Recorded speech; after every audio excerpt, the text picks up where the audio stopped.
a screen. Her smile, it shines so bright. She's a queen with every scene. In the morning or the night, recipes and good vibes flow. Every video a gem. Her confidence, it grows and grows. We're inspired like her friends. Unstoppable Flora, she's got that power. Spreading her aura, blossoming like a flower. Through the highs and all the lows, she remains so strong. Her spirit always glows. She's where we all belong. With every like and every share, we feel her energy. No storm too strong, she can't bear. She's setting us all free. Unstoppable Flora, she's got that power. Spreading her aura, blossoming like a flower. Recipes and good vibes flow. Every video a gem. Her confidence, it grows and grows. We're inspired like her friends. Unstoppable Flora, she's got that power. Spreading her aura, blossoming like a flower. Through the highs and all the lows, she remains so strong. Her spirit always glows. She's where we all belong.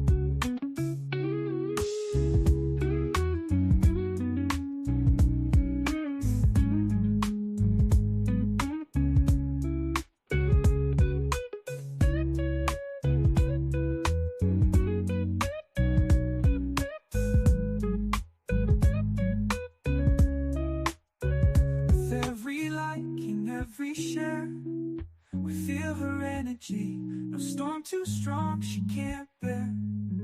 She's setting us all free. Unstoppable Flora, she's got that power. Spreading her aura, blossoming like a flower. Through the highs and all the lows, she remains so strong. Her spirit always glows. She's where we all belong.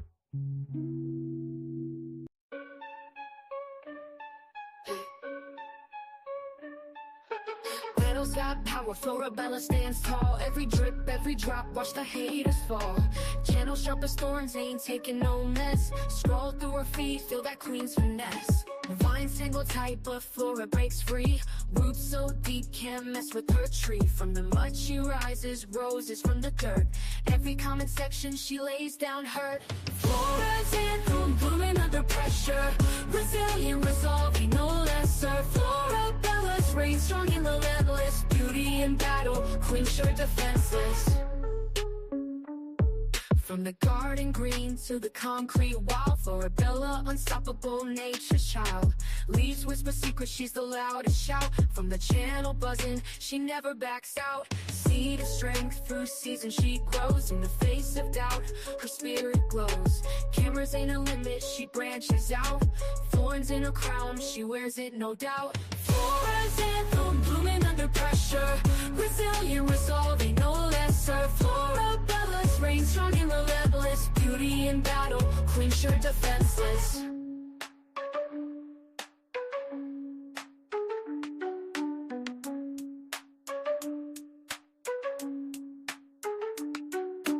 Flora's anthem, blooming under pressure. Resilient, resolving, no lesser. Florabella's reign strong and relentless. Beauty in battle, queen sure defenseless.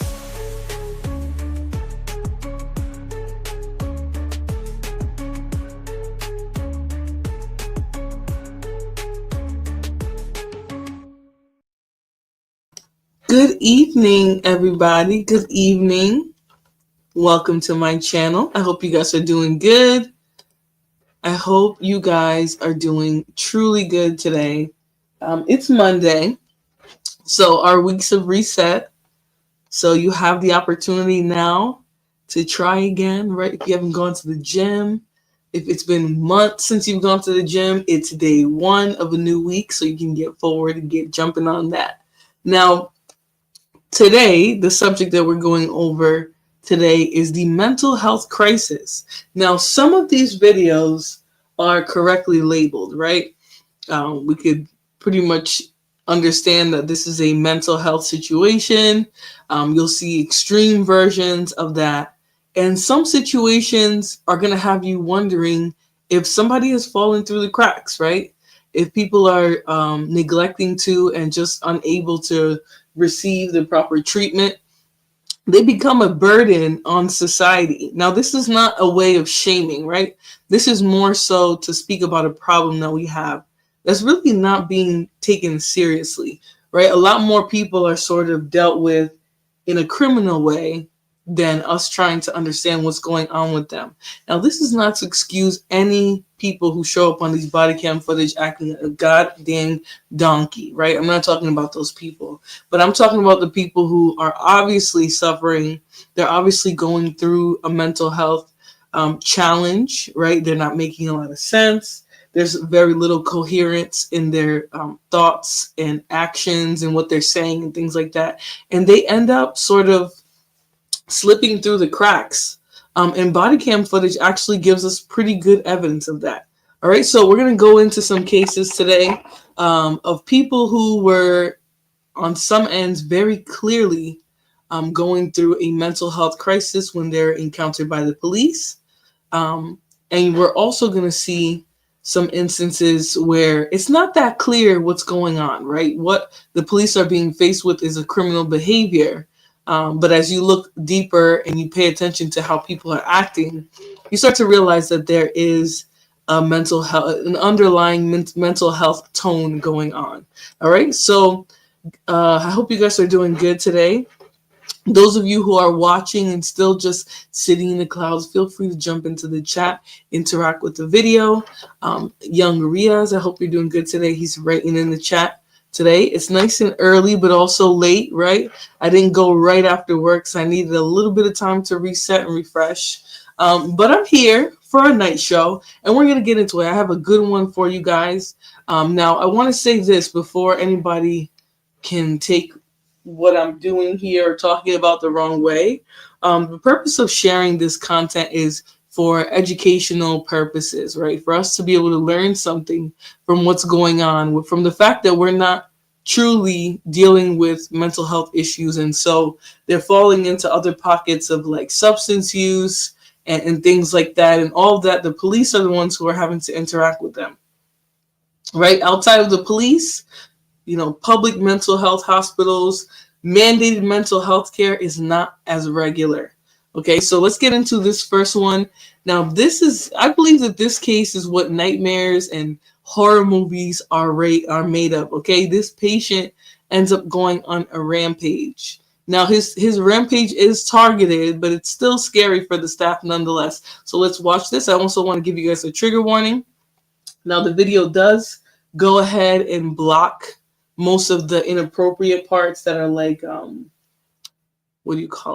too graphic. So we're not going to say anything like that, but I still want to give a warning just in case. 251-3. Oh. All right. Let's get into it. Someone just stabbed the doctor in the neck. The staff is running around here crazy right now. It's really bad. It's really bad.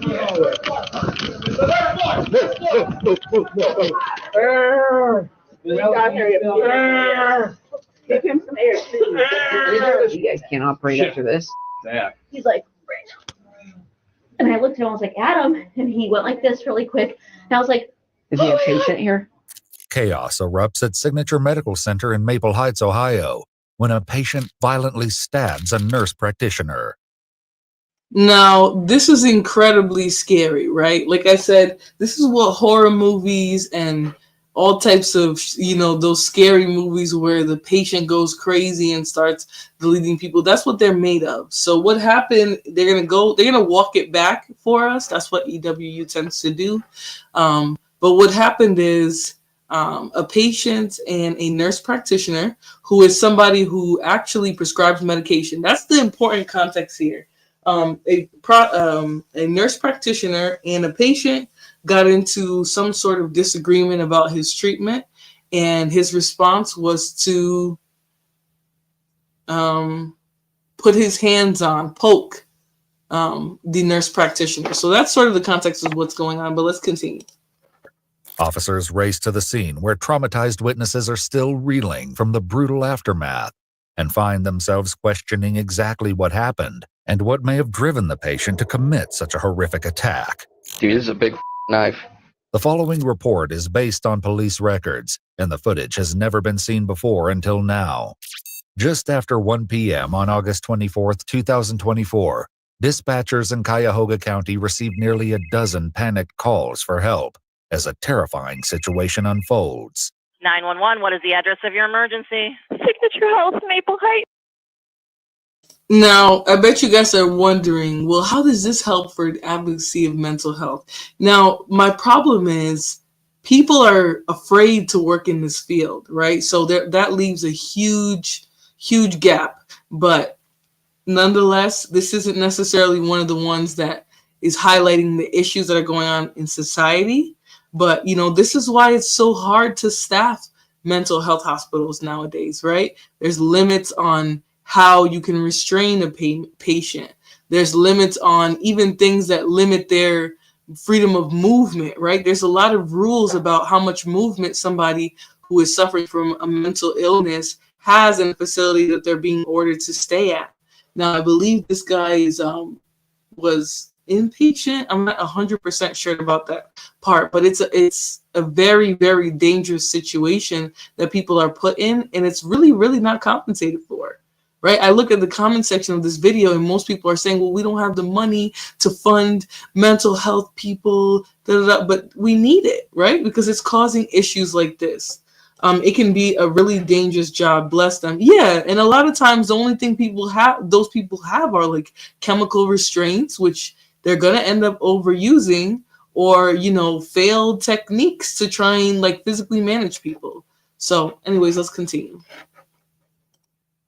What's going on? 3rd floor. Someone just stabbed the doctor in the neck. The staff is running around here crazy right now. It's really bad. It's really bad. Do we know who the person is that got stabbed in the neck? Yeah, his name's Adam Brown. He's a nurse practitioner here. Where's the person that did the stabbing? I don't know. I think they're looking for him right now.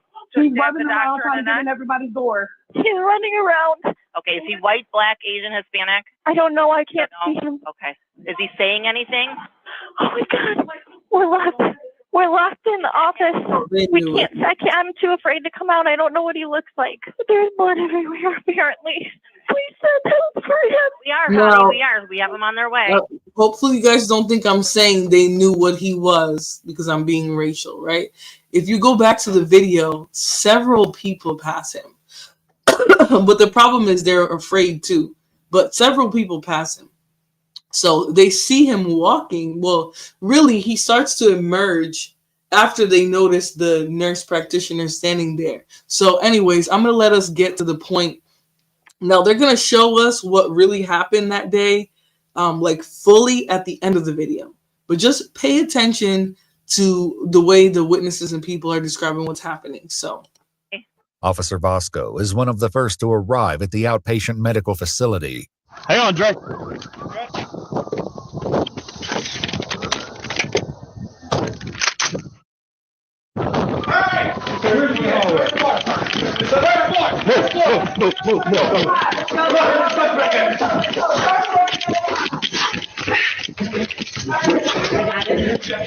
All right, right here. Where's the suspect? Everyone's here. No, it's on the floor. Where's he at? Right here. All right, put him on handcuffs. He gets handcuffs. You go. All right. Hey, just lock it. Just lock it. I got my. Here. Lock to my lock it. The thing is still tight. It's tight. It's just radio. Now, obviously, whatever happened has already happened at this point, right? They have him detained here. And there was some brave people in that facility. I'm just going to say that. All those trainings for active pew and all that, those have really come in handy. There's some brave people in this, but he's already been restrained by the time they get there. So he's definitely done a lot of damage by now. It can get real. Most don't understand the dangers of it. Yeah, and I was talking about also, Empress, how like when it comes to restraints and things like that, right? Now, from child to adult, there is a level, right? There's a level of what you can do. There's a certain oversight to how much physical management you're doing, right? So I think a lot of people will say, oh, well, these hospitals, they overuse chemical management and stuff like that. And then we see videos like this. And what would you do, right? What would you do in this particular situation? You know, sometimes, obviously, at this point, this guy, you know, he escalated very quickly and without people really understanding. But what would you do if you came upon this man in a hallway, you know, with a bloody whatever in his hand? You're not gonna have that same idea or belief about chemical restraints. Let's continue though. Lock it. Dirty, hang out with him. Yeah, lock it so it won't get tighter. Lock it. All right, he stabbed in the neck. We have the male detained. Come on. Guide him in. Oh, is this? Hang in there, buddy, okay? Hang in there. You guys need gauze? What do you need? Yeah, just right here. Just right here. Just hold calm. Hold calm. Give me some gauze. Give me some gloves. Spread your legs out. Spread your legs out. You're okay. You're gonna be okay. With the suspect secure, paramedics are cleared to enter the building.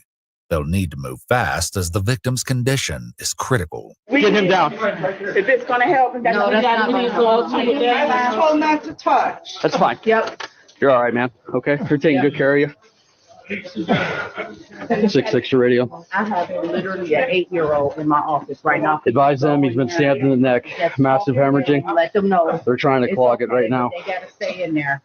Tell her, knock on the door and tell her my kid said it's okay. My kid said it's okay. You're all right. They're coming. Okay, just keep breathing. Hey, ma'am, can you escort our squad up? Make sure they know where they're going. Yeah. Okay. Bring a couple more with you. They coming now. Coming through. Coming through. Coming through. Coming through. Squeeze my hand in. With help on the way for Adam, Officer Lavalayo begins speaking with 3 witnesses who may be able to explain what happened. So I heard my door was open. Adam came up right here in the middle of the pod. He's like, Who's Adam? The guy who was stabbed. Okay. He's like, Rachel. And I looked at him, I was like, Adam. And he went like this really quick. And I was like, Is he a patient here? He's a staff member. He's he works in psychiatry. Oh, he's a staff member? He wasn't on the ground yet. Yeah. He was seeing that patient. The patient is the guy who stabbed The guy this that we patient. arrested. So he's in a room like this. Stabbed Adam. Adam came out here. Adam came in my office.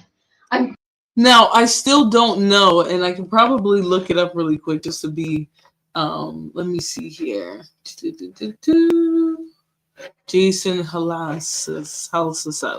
I'm going to look up really quickly if this is if that was a what do you call it, a residential facility, because she talked about an 8-year-old being in there, but I don't know if she knows if Micaiah is the girl's mom or if that's a staff member that she knows. I still don't know that part 100%, but I'm going to go ahead real quickly and look that up, and let's continue the video. Where did he stab him at, you think? In this room? In this room? Some people that just came in. We have Empress Kia. How you doing, girl? She says, hey, Flo. It can get real. Most don't understand the dangers of it. And we have Joshua coming in. He says, hey, Flo. Hey, Josh. Thanks for joining me today. Let's continue, though. All right. Now, in that left-hand corner of the video, also, that's the suspect, the guy that you guys saw detained. And in the beginning, very beginning of the video, we heard this guy screaming, air, because he was the one who was, shanked by this patient. So let's continue. It's around the corner here. While a shaken Rachel attempts to explain the nightmare of what just unfolded, the victim, 49-year-old Adam Brown, is prepped for transport to the Metro Hospital. The knife is right there. Yeah. The knife is right there.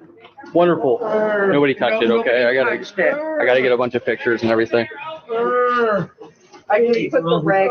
His extremities feel cold. air. The air. Come here. He getting the air for you right now. He getting the air for you right now. He's out here. Give him some air, please. You hear his chest? Hey guys. Hey, look, I can't have nobody right Walk here. this way, guys. Walk this way. Yeah. Thank you. Give me an hour breather. Rachel continues to explain what happened next. Later, the bone-chilling visuals from the surveillance footage will be revealed and expose the details of this horrid attack. Adam came in here and we're trying, I pressed the panic button, try to kick the doorstep out. He came in this room. He's standing here. Adam's like, no, no, no. And I'm like grabbing a trash can, throwing it at him. Just grabbing anything I could. The guy that has the psychological issues? Yes. I ran out. Adam and I ran out here. You want some coffee or people? So just for context, you know, in case anybody hasn't seen this one or heard this story, this is actually a outpatient mental health facility, right? They have addiction recovery, they have counseling, group therapy, IOP, PHP, pharmacy, social work, telemedicine, EDMR, which I believe is like the electro. It's actually there's actually different levels of electromagnetic therapy that's extremely beneficial for what do you call it, for depression, especially people who suffer manic depression and major depressive disorder. The electronic magnetic treatments are actually really, really helpful for that. But anyways, they do that there. So this is an outpatient facility. So just imagine this is a routine appointment. You're going to see your nurse practitioner. Is he, you know, upping your dose or lowering your dose or getting you off a dose or even finding you a medication for the first time? For whatever reason, he didn't like what he heard. Josh, why do people be gossiping? Why do people be gossiping? Honestly, I don't know where that came from. I will say that many different brands and things like that, they do offer people ambassador little things. So nothing crazy, but definitely got some Temu items. But I don't know how that already spread through the Naker sphere. Okay, I don't know how and where and for whom. But anyways, let's continue. So I got a little bit off topic, but I wanted to make sure to specify that. Also look into electromagnetic treatment for mental health services, for mental health issues like bipolar, all that. You still need medication for bipolar though, but those tend to have an effect on the depression aspect of mental issues. Anyways, let's continue, guys. I'm rambling now. He tackled us in the hallway. Adam and I fell in the hallway. Tommy came through the chair of the patient. Patient fell over and he got up again. Tommy ran and I'm like this against the wall and he just kept So the going suspect after. came in here? Came in here. Adam was cornered in here. I don't know how Adam got out of here, but he did. Yeah. That he in the hallway, he started stabbing Adam again. And I'm like this. The patient looked at me like he was going to hit me. More like in the sides. At least on top of him like this. Investigators must now find out the suspect's identity and determine why he brutally attacked Adam. Did y'all get the guy that actually did it? Yeah, he's a white guy, right? I don't know. I didn't see him. So when we came up here, office, I heard I got you. real loud thumps, and they never.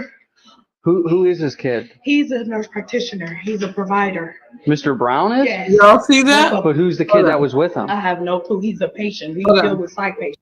So they're juxtaposing, that's a nice way to tell a story. They're juxtaposing the camera data, right? So you see him, you see her coming out of the office after somebody has already stomped. I didn't see him. So when we came up here, office, I heard I got you. real loud thumps, and they never. Who is this kid? So he has his back to her, but he walked right past, you know. But this should explain to you guys sometimes when crazy things are going on, people can't keep up with the environment. All right, they can only focus on one particular thing. Like, I'm sure for her, she was probably like, why is it so hectic in here? Right? She's not paying attention to the fact that this man is stomping past after somebody just ran by and said they got, you know, poked in the throat. Let's continue. He's a nurse practitioner. He's a provider. Mr. Brown is? Yes. Both of But them. who's the kid that was with him? I have no clue. He's a patient. We deal with psych patients.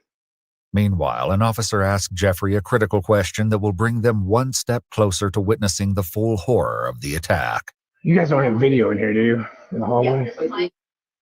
How many times did he stab him? Three. Well, at least I saw 3. 3? Yeah. Okay. And they were all neck. The suspect is identified as 24-year-old Jason Hollis, a patient suffering from schizophrenia causing paranoia and hallucinations. He was at the clinic for 2 injections of Now, if you guys don't know, not saying that somebody with schizophrenia has to be locked up for their entire life, but if somebody is suffering from schizophrenia or another hallucinogenic type of, or I don't think that's the proper use of the word, but if a person is suffering from a disorder that has paranoid delusions, right? Those types of things, they can be very difficult to deal with, right? Their perception is off.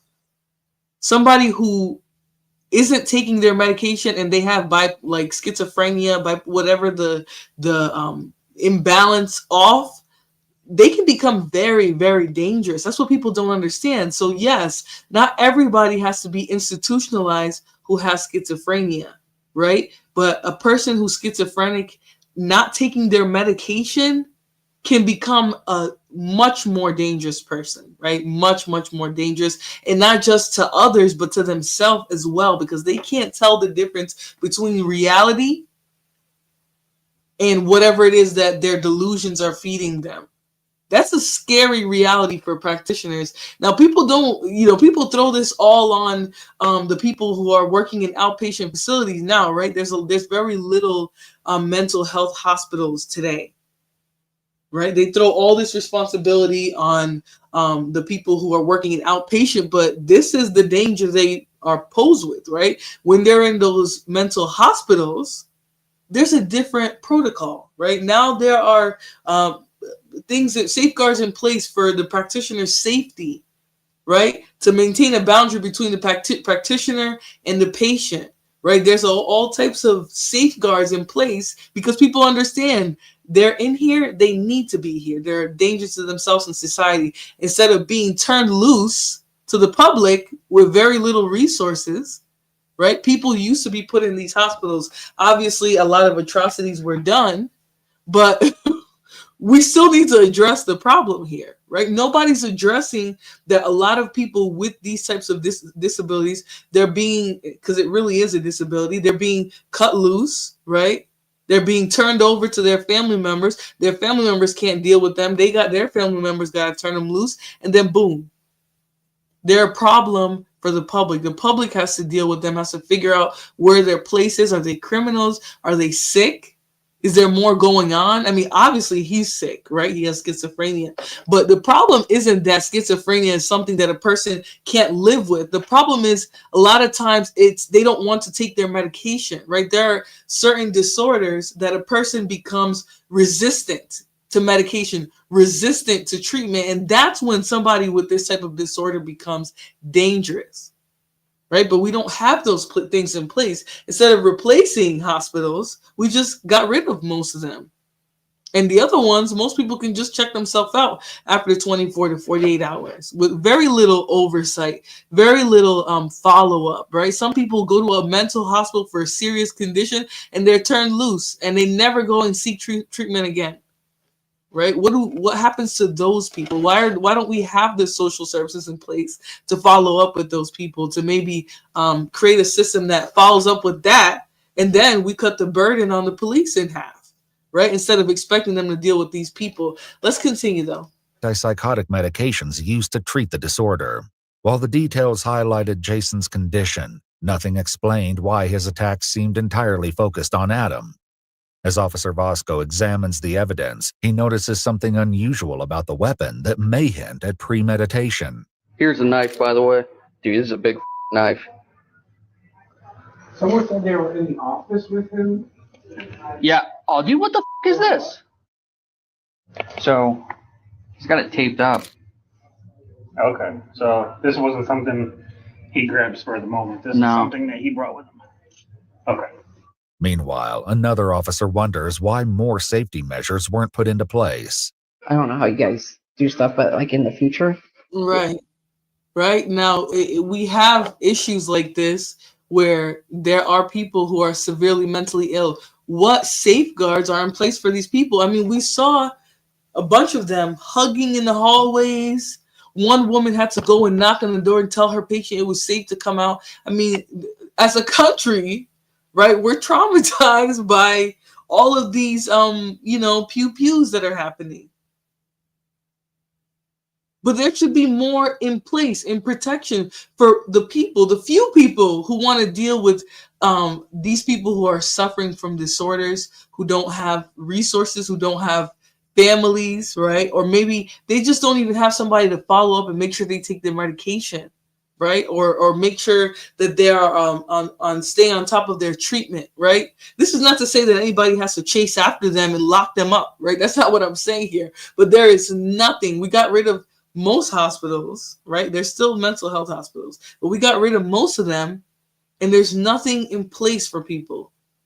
And even if somebody does end up in a mental hospital, they can be right back on the street in a week or two if their issues are not deemed to be life-threatening. That's how little tolerance and actual ability we have to deal with people who need inpatient level services. It's spooky. It really is. Now, this, like I said, this is going to be your like horror movie theme one tonight. The other ones, it's not going to be so clear that that's what we're dealing with.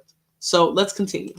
Especially after this, what I just saw, I would just maybe like check with security to see if they could start checking people entering the door. You would think with the probation department downstairs. We're federal. We're federal. Why do we I don't know. But you maybe check like in the long, like down further, like check whoever like, the security company is. For a long time. Yeah. There's absolutely nothing. And honestly, after this incident, I don't think they would argue with you. I don't know. You don't want people to think that. Do you guys get pens? I just talked to Okay, cool. Libby. I just talked to Libby. She said shut the whole office down. Nobody. Oh yeah, you guys can't operate after this. That. Like doesn't even know right now. No, I know. It's this is very traumatizing. Listen, I feel for her. Right? But, there's only one man in the hospital right now. You should be very grateful. But, this is all so, like, crazy, right? They're talking about how the federal government pushed back against them getting metal detectors. Now, why would we want to put these people, right, these hardworking people, they're going to show up to work the next day? They usually do. Right? There's usually a small, strong few that show up. Why would the federal government push back against them having metal detectors in security? I mean, they're being tasked with dealing with unpredictable people, right? People who are suffering from mental health issues aren't the only unpredictable ones, but they're definitely a part of the group of unpredictable people. Right? They're not necessarily, and you can't always tell where a person is at. Sometimes a person will go and meet their therapist, and that therapist says, hey, I think you meet inpatient level of need for care, right? And that person can then execute their power to some degree and help them get into inpatient level facility. But you'll see that that's not the norm. Right? People aren't generally going to their therapist and their therapist thinks, hey, I think you need like a higher level of care. That's not generally what's happening. A lot of people are being pushed into outpatient services, which are unfortunately lackluster. There's not enough people in the field. There's not enough qualified people. There's not enough demographics to serve all the people who need therapy and treatment and things like that. It's a beast. It's a very big beast. Let's continue. The Signature Health facility implemented routine weapons detection screening for the safety of staff and other patients following the attack. Downstairs, the security guard confirms what officers have been waiting to hear about the surveillance footage. You asked about who? Nate? Nate. It's the man. Camera footage. He'll be here in a minute because all I know is I heard he called me on the radio. I'm trying to like this. I'm trying to get up there like the elevator's moving slow because like I was in the basement. For now, employees continue to struggle with the emotional aftermath. Something needs to happen for Amos to come back to work.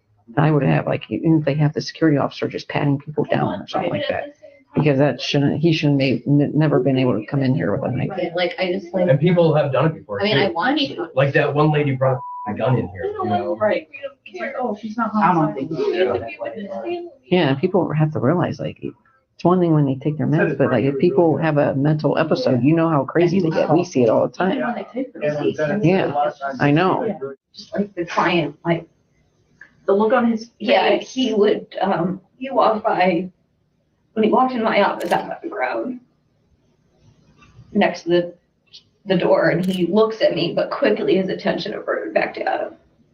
It's like he had one mission in mind, and even in the hallway, he had another opportunity just to And then security, walk right by me, and Adam's security like, ended up coming up here and getting him. Rachel, save yourself. I don't know about you, but I was thinking this was going to end a different way. Yeah, I know.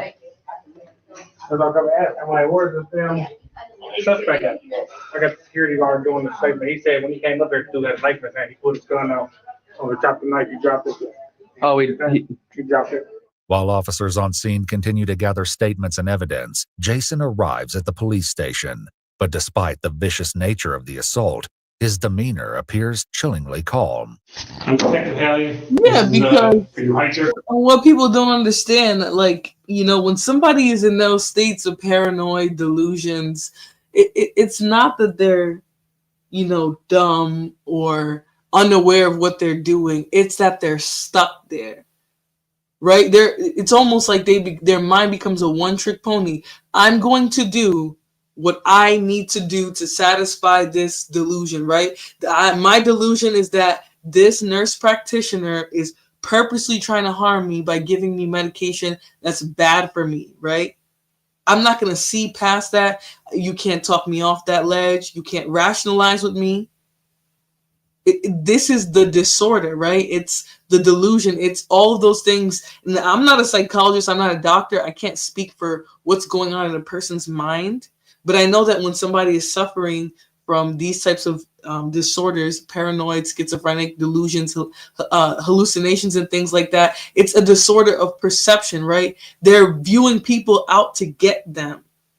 And when you're satisfying when you're satisfying that need to get rid of somebody that you believe is trying to hurt you, it's a different perspective. Now, I don't expect anybody to just understand the mind of a schizophrenic, but that's why they become a danger to themselves and others. You know, and I respect those people saying, like, there shouldn't be we shouldn't be coming back to work unless something is done. And obviously, you know, they implemented metal detectors and things, but that's still not going to fix it. Doesn't mean you have no factual basis behind what you're saying. Yeah, I mean, I think it's a fair statement to say that, you know, when somebody is suffering from a mental health condition like schizophrenia, which is a dysfunction in their perception, their inability to understand things and people and not feel like people are out to get them, like, it's distorted. So they're not going to be functioning the same way you and I, where we would just be like, okay, I need to take my medication. This is going to stop all these paranoid delusions. No, now they're going to think that medication that helps them is poison, or, you know what I mean? It's just a distortion that they can't control, right? It's brain chemistry. So anyways, let's continue, guys. I pissed myself in here. Okay. Well, let somebody know. First thing first, I'm gonna real quick get some information for you. Okay? Yes. I get lawyer. Huh? Lawyer. Yeah. I'm gonna read your rights document and stuff. So all right, but I want to make sure that's the right person. So. And he damn well asked for. Now, see, this is where people need to understand too. He knows what he did. He knows what he did. That's why he's going to face charges for this. He knows exactly what he did, but unfortunately, his condition caused him to believe that nurse practitioner, right, who has been giving him medication.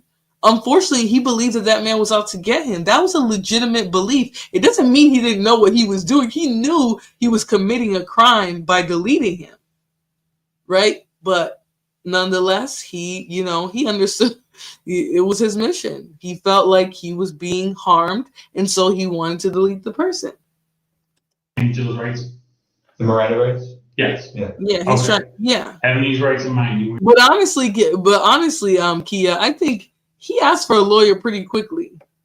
So, I think he sort of understood, like, yeah, this probably wasn't the best decision, especially when he went to jail and they probably started forcing him to take medication, which we're going to see a little bit of this because anytime somebody that has a condition commits a crime like this, they get a fitness exam. But I think he was well aware of what he was doing. He just felt like it was justified. That was the distortion in his mind. He knew he was deleting a person and that it's wrong to delete somebody. But he just made the choice, So let's continue. Wish to talk to us now, make any statements. Okay. All right. Wanted to make sure. You guys see you give me a change of clothes? Yeah, the jail's gonna work on that. Right. So. Though Jason is unwilling to speak with detectives, the surveillance footage itself speaks volumes, revealing the sheer intensity and chaos of his attack.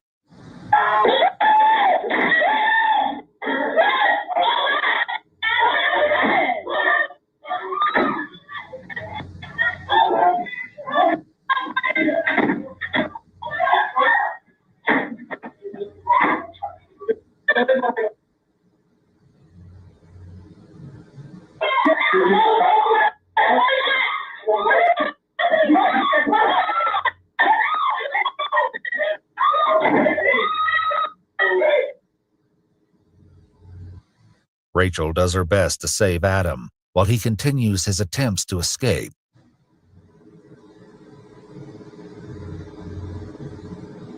Jason, however, is relentless, forcing Tommy to take drastic measures in a heroic attempt to save Adam's life. All right, hold on. I want to show y'all this. Hold on. We're going to go back a little bit. Hold on. While the surveillance footage itself speaks volumes, revealing the sheer intensity and chaos of his attack. So just pay attention, right? That's where they come out of.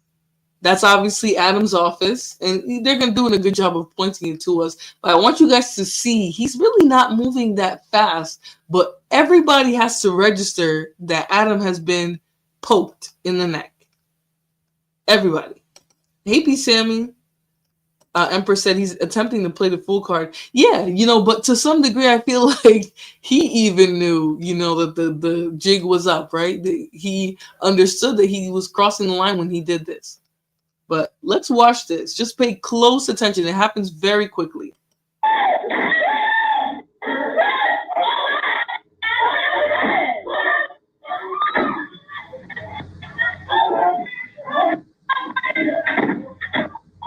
He has the little poke in his hand.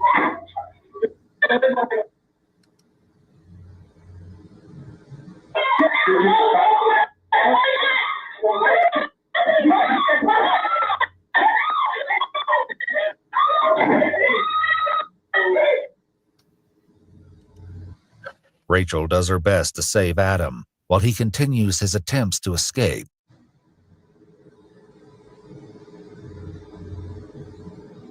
Jason, however, is relentless, forcing Tommy to take drastic measures in a heroic attempt to save Adam's life. No, I'm not blaming Rachel, but I'm going to show you guys this. They come running. You see Rachel on the ground? Rachel does her best to save Adam, while he continues his attempts to escape. Y'all see Rachel? Do y'all see Rachel throw that chair? Rachel's not the only one. She throws a chair and somebody else throws a chair. These are some brave people. Okay? These are some brave people. Let's continue to watch this part though. Because you're gonna see she's not the only one who throws a chair at this bandit. I think we can call him that. That's a fair name for him. Okay, so Jason, however, is relentless, forcing Tommy to take drastic measures in a heroic attempt to save Adam's life. Oh, damn. Poking him some more. Yep, poking him. And then Adam throws that chair. You see Adam throw the chair too? Like, these people, listen, these people should not be at work having to play parkour. Like, I promise you they don't get paid enough for this. I promise you, they don't get paid enough. Now, I will say this. After Rachel threw that chair, she ran into that room. That's originally what I was going to show you guys. But then I saw her throw that chair, and I was like, no, she's actually badass. You know, her and every other person in there who tried to stop this man from continuing the harm that he was doing. Now, you guys saw him go over there and start poking old dude. So this could have ended badly, maybe worse, if he would have been able to just get at him the way he wanted to. Adam survived. TTK says, I just watched this. Listen, this one was too much. Oh, hell no. Listen, you seen folks running, though? And Rachel and the other dude, they're the only ones who threw chairs, though. Those who stand up for others who might be in distress are true heroes. Exactly. Because, you know, it's so much easier to turn and run. Right? It's so much easier to be like, oh my God, I was afraid. And everyone will understand if you do that. But for those people who stop and do something, like, they don't get paid enough for this, though. They don't get paid enough for this. And, you know, honestly, a lot of people in the field become jaded, right? Because they stay there. They stay there forever. The retention rates are terrible. The turnover rates are terrible. You know, people don't come back because they get hurt. And it's really not worth it. It's like we don't incentivize people to work in these fields that we really, really, really need, like badly. Looked like he got stuck more than a few good times. Very lucky to be alive. Yeah, it looks like maybe 2 or 3 times he got stuck. Like the first time where he came out of the room, he was still being attacked, and Rachel came out and she was running away, but then she grabbed a chair and threw it at him. And then Thomas was the only other one who threw a chair too. Bravery is not the absence of fear, but the ability to work through it at any moment. Exactly. Let's continue. There's only a few minutes left. And then we're going to move on to our next case.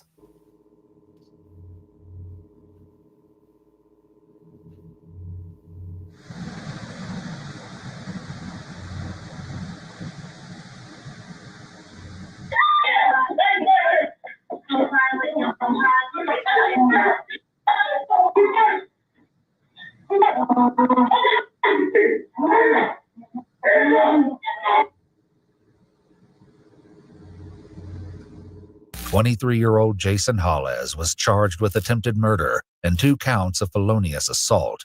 His bond was set at $250,000. He initially pled not guilty and was ordered to undergo a competency evaluation. During this evaluation, Jason explained his motives behind the attack, stating that Adam was an asshole who was prescribing him medications that he believed weren't working. He also claimed he blacked out during the event and remembers little of the attack. After a determination was made that he understood the nature of his crime, Jason pleaded guilty to attempted murder on October of 2024, and the other charges were dropped. He was sentenced to a minimum of 11 years and a maximum of 16 years and 6 months in prison. He's currently incarcerated at the Lorraine Correctional Institution in Grafton, Ohio. And you know what's crazy? They're not going to prioritize his mental health in prison. That's going to be the least of their, like, he's going to be concerned with staying alive. All right? Staying alive, going through the motions, right? Earning a little bit of money so he can buy himself some honeydew donuts or whatever else it is that they have in prison that they eat. I don't know. I don't know what they eat in prison, right? But he's going to receive very basic treatment for schizophrenia, right? He's going to have medication. At least there'll be compliance. The therapy is going to be lackluster. Do they even make it a condition of his release for him to go into a program where he's required to be seen like 3 times a week or something? They don't. I know that they're definitely trying. There's drug court and things like that. But where's the mental health court? It doesn't exist. That form of a mental lapse could be found to be a type of dissociative disorder. I don't know. I think that those types of things there's not enough evidence about those things yet. All right. So what? He appealed his sentence this December. See, he's on death. Appealed his sentence in December of 2024. 49-year-old Adam Brown. Anyways, all right. So I'm gonna get out of that one. We're gonna move on to the next one. Okay. If you guys are still here with me, if you're still enjoying the show, please do me a favor and hit the like button for me. I'm not gonna be begging all throughout the stream, but if you guys could do me that favor while you watch and enjoy the show with me, of hitting the like button, commenting, subscribing, sharing, all of that, I would appreciate it. All right. So now, this is not so clear that this is a mental health issue. I'm going to say this, though. I'm going to say this. You're assaulting your parole officer and the police. I'm going to assume that you got something going on. Now, some people will say, oh, some people are just evil. But this level of outward effery, like, you don't just, these are few people that if you want to stay free, that you don't attack. So I'm going to assume there's a little bit more going on here, but you guys let me know your thoughts in the chat. All right, let's continue. February 16th, 2023. Officers were called to an emergency shelter in regards to an 18-year-old who had a warrant for her arrest for assaulting her parole officer.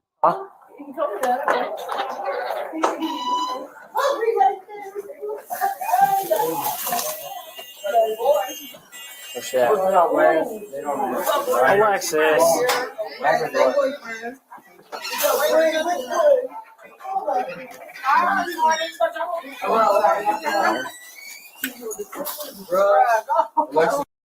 Yep. How you doing? Go put your stuff down. Put your stuff down. Put your stuff down. Why? Because you're gonna come outside. Put your stuff down.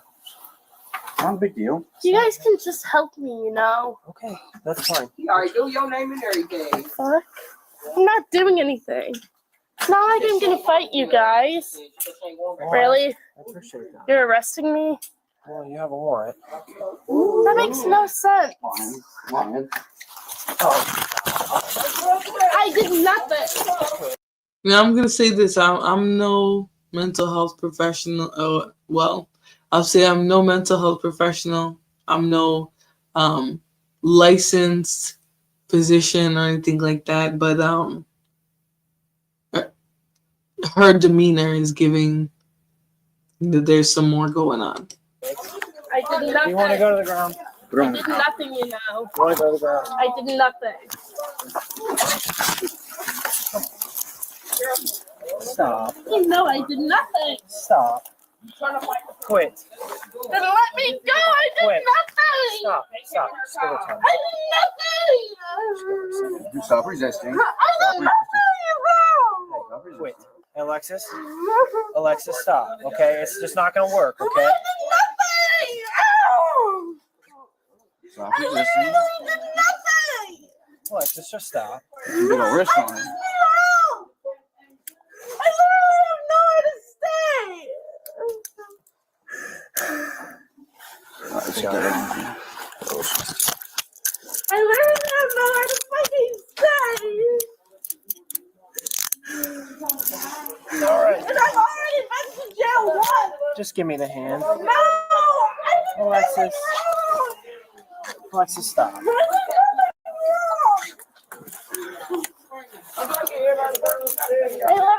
did nothing fucking wrong. Alexis, do you want tase? I don't understand what you want in here. I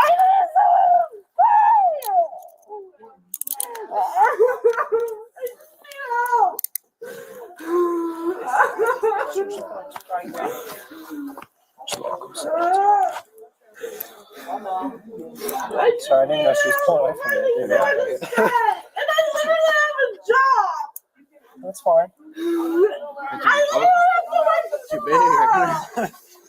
I'm gonna get a purchase on her arm. All right, I'm gonna stand you up. Hey, Tequila. She says, hey, Florabella. Hey, gorgeous. Hey, how are you? Now, I want to say this. Alicia said there needs to be more sources available for mental health. It's really a serious matter.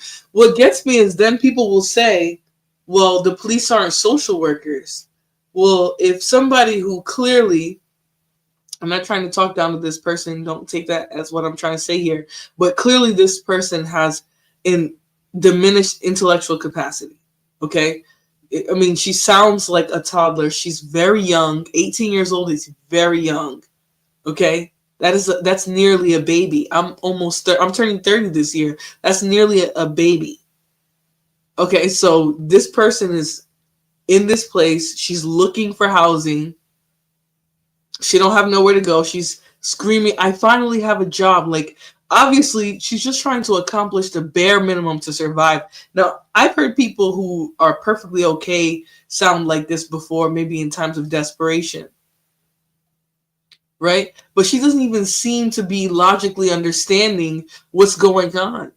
You know, she just started screaming. She was perfectly fine. And then when they said they're here to arrest her, and I don't know what they called the police for. And the girl said, well, they even know your name. But when they came to arrest her, that's sort of what caused her to start blasting out. She has no idea, really, that this is a consequence of her actions. Now, does that mean she could never understand? No. But a lot of people need this. A lot of people who need the supervision and the guidance and actually the help, they're not getting it, right? Because they're falling through the cracks and they're being released into the public. And then people are saying, well, cops are not social workers, but who do y'all call as soon as somebody like this is going through something? Let's continue, though. No. On this side. There you go. Why are you guys being so hard? Sit up on your butt. Being hard. Sit up on your butt. You are. Sit You're up on arresting me your for butt. no reason. You're being a Hey, child. stand up for me. 1, 2, 3.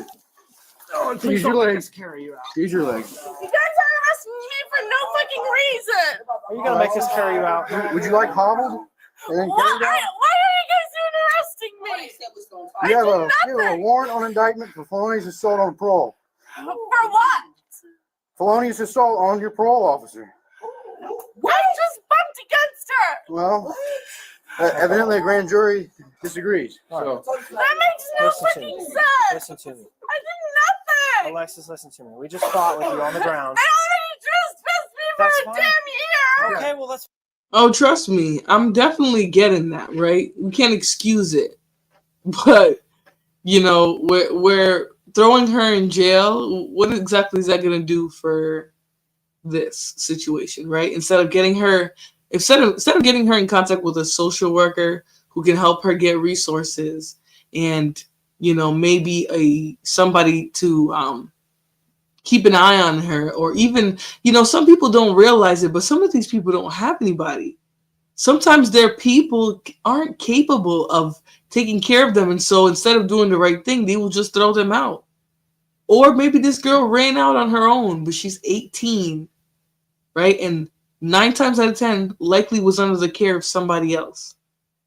You know, so that's the thing. It becomes a conversation of like, oh, are we excusing people? Okay, but are we giving people the resources they need?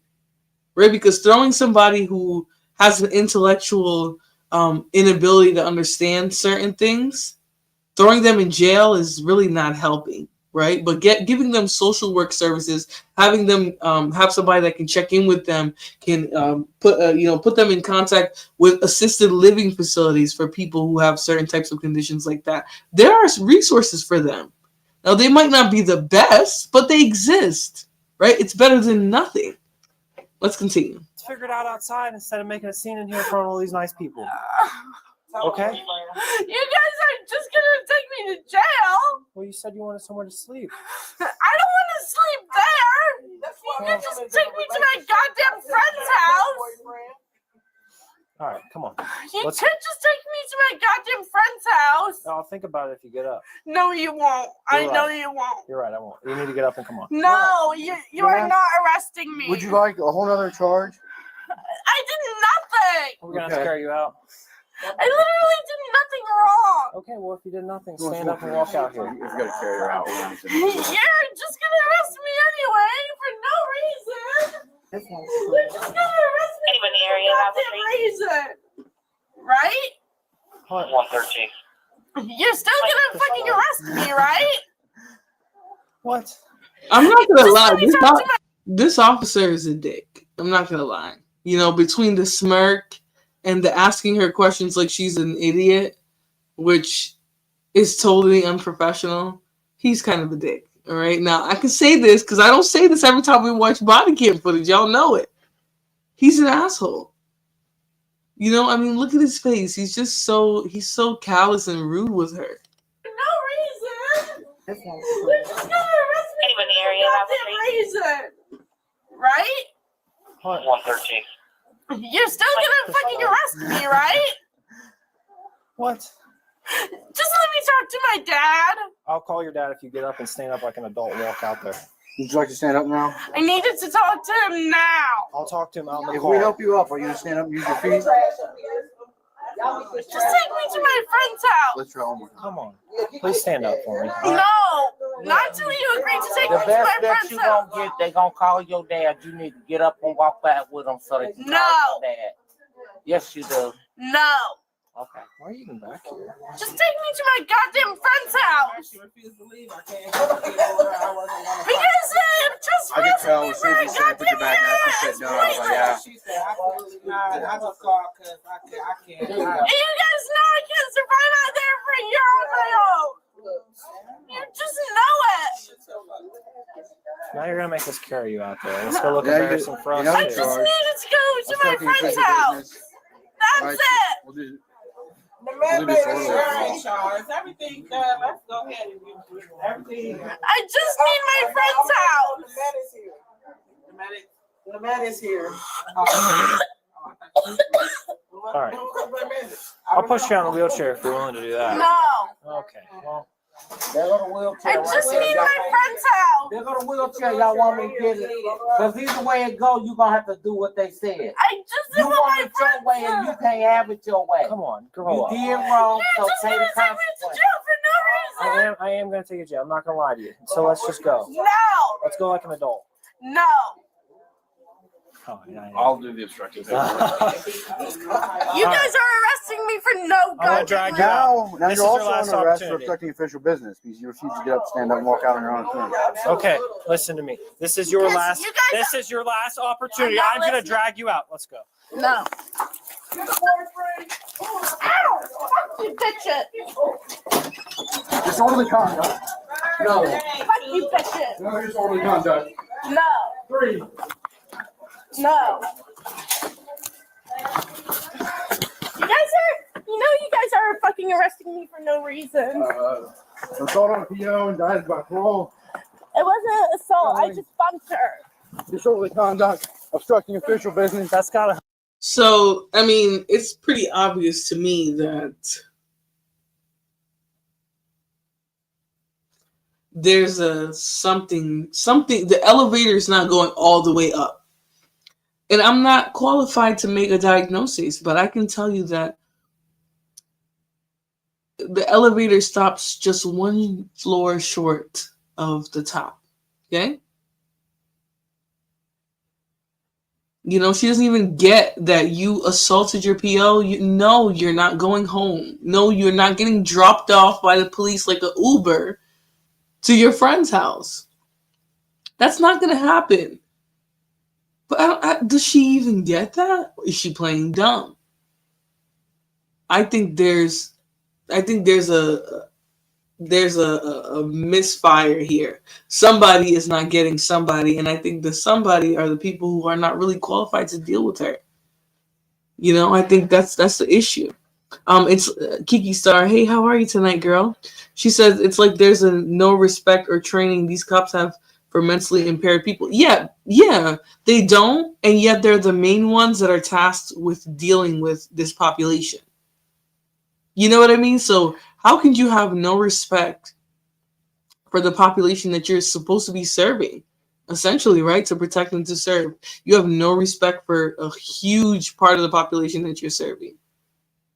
You know, because the people who are coming in contact with law enforcement a lot of times are vulnerable. And the people who are the most vulnerable are people who have untreated mental health issues similar to this. Let's continue, though.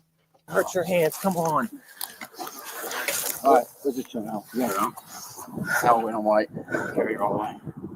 Jail's gonna You guys are arresting me for no goddamn reason, you know. Right? What? You guys are arresting me for no reason. Now you're just being a child. You're sitting on the floor crying. Because you guys Because you hit your parole officer. I didn't I treated hit you her. with respect in there. I didn't hit her. I bumped her. Okay, I don't care.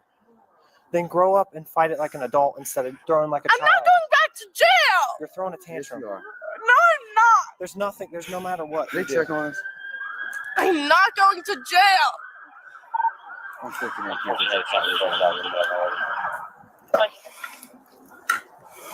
not going to goddamn jail. I think we should check up on us, man. I don't think so. You ready to walk again? No, I'm not going to jail. Okay, you are. I'm giving you a second. I did nothing. All right, you ready? We're gonna go again. You know what's sad? Like, she reminds me of like a population I've served. You know what I mean? It's not right. She obviously don't get it. I'm not excusing her behavior. It's still poor behavior, right? To be going back to a place that she sees trespass. But I mean, there's something going on under the surface here with this one.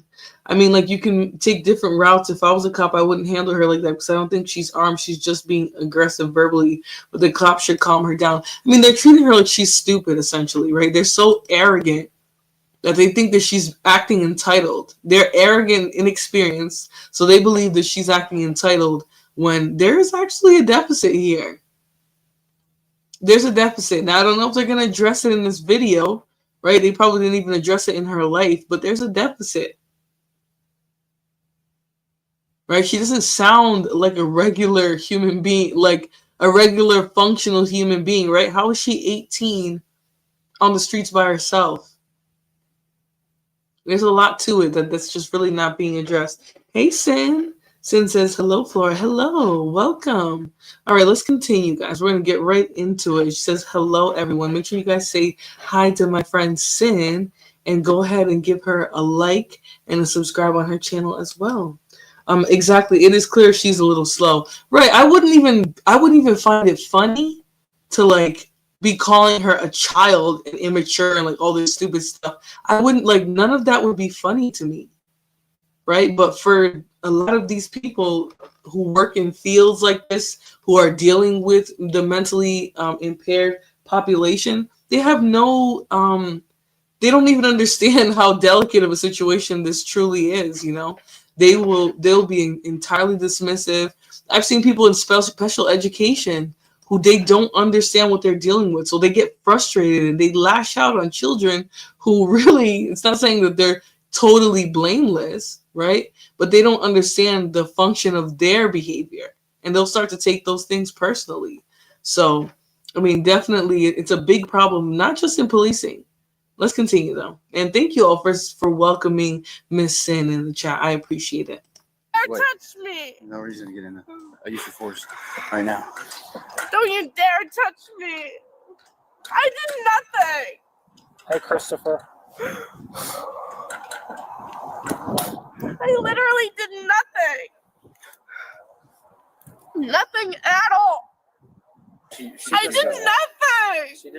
Okay, well, if they want you gone, you still got to go. I know, that's why I want to get to my friend's house. Felony warrant. Now You got warrant. I never did anything. I just fucking bumped her. 4 counts of disorderly. Well, if you have a warrant, you have a warrant. That's it for bumping someone. That's still a warrant. I know that hurts your hands when I pull you like that. And I'm going to say too, these people who are in parole and things like that, they don't care. They recognize sometimes when these people be messed up, and you know what they'll do? Oh, no, I'm pressing charges. You're going to jail. They don't even care. They're so mentally detached from the issues that people like this might be facing. I mean, if I sat down an 18-year-old and I told them, you need to leave this facility because you're not welcome here, you've been trespassed. If they couldn't understand that and they're like, oh, just take me to my friend's house. Like, I'm not going to assume that they have a serious grasp on reality.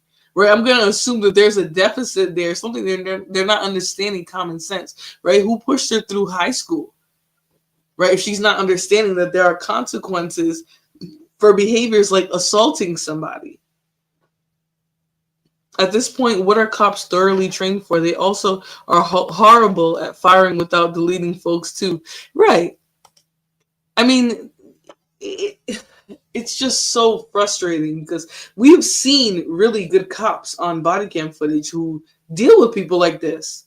But then there are these that exist, right? These arrogant, wet behind the ears, 22 years old or 24 years old, straight out of the police academy, who have no idea that their ass is different, their anus is different from a hole in the wall, right? Then they're also tasked with dealing with these types of people. And honestly, whoever has to deal with them is in the worst of luck, right? Because they don't have the experience, they don't have the couth, they don't have the understanding, the empathy, right? They're still very, there's this thing where in policing, at one point it was like 1% women. Now it's gone up to 2%. But policing is still a heavily sexist field. So a lot of times a male will get pushed forward that really doesn't have the instincts or the couth to be a police officer just because they're a male, right? That's what we see a lot of the times. So anyways, let's continue, guys. Still a warrant, no matter how minute it was. It's cutting into my goddamn wrist. No, that's what. This is like I can fit 2 fingers in here. Ow! It's 2 fingers! Ma'am, I can fit 4 fingers in here. It's cutting into my wrist still! Unfortunately, handcuffs aren't the most comfortable. And especially no, they're not! But if we can fit fingers through them, it means there's no difference we have to make. Still, probably because I have a goddamn watch on. Just take it off real quick. No, we can't take cuffs off. Ow! Ow! And I literally have work tomorrow. Well, the longer you dilly-dally here with them, the less time you're going to give the jail to process you I don't want to and get you out. Let's just walk. The sooner you get to the jail, the sooner they put into motion whatever you're supposed to be there for and get you out of there. Because I assure you, they don't want you in there either. Then why are you guys even doing this? Because we're required by law. You know what's kind of sad? They're going to say, oh, they don't want you in there either. They'll take her in there before they'll send her for the necessary mental health treatment that she needs, though. Right? That they'll press those charges on behalf of a parole officer, right, who doesn't recognize that they're dealing with somebody with mental illness, right? She definitely has a warrant, right? Because she put pause on her parole officer's sin.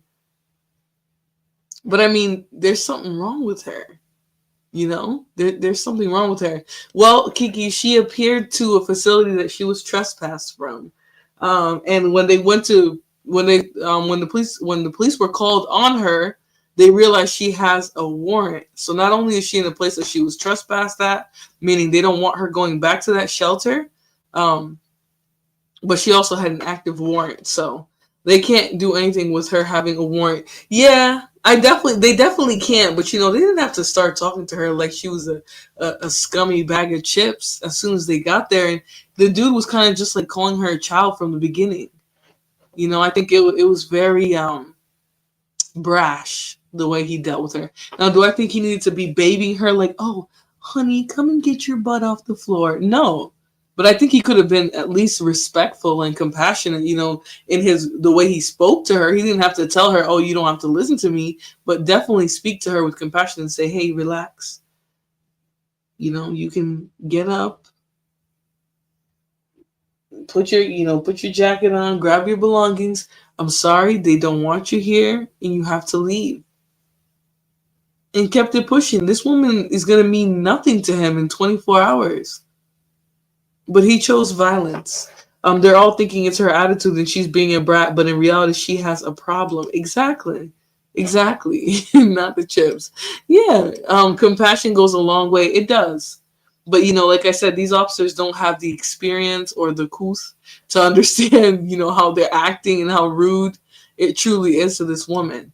Was she being nice at the beginning? I didn't see it. Well, they sort of just came up and grabbed her and said, you need to leave.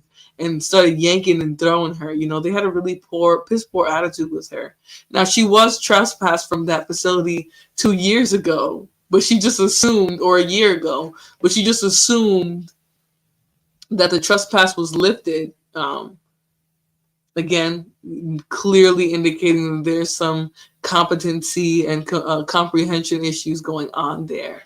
So, anyways, let's continue, guys. No, you're not. Yes, we are. Just call my dad real quick. It's not even worth it. No, do not touch me. All right, come on. Let's go. Really? You're going to go dead weight? Just call my dad. Are you gonna walk? Are you gonna walk? Don't kick. No, Stop kicking. Stop kicking. I know you did. touch me.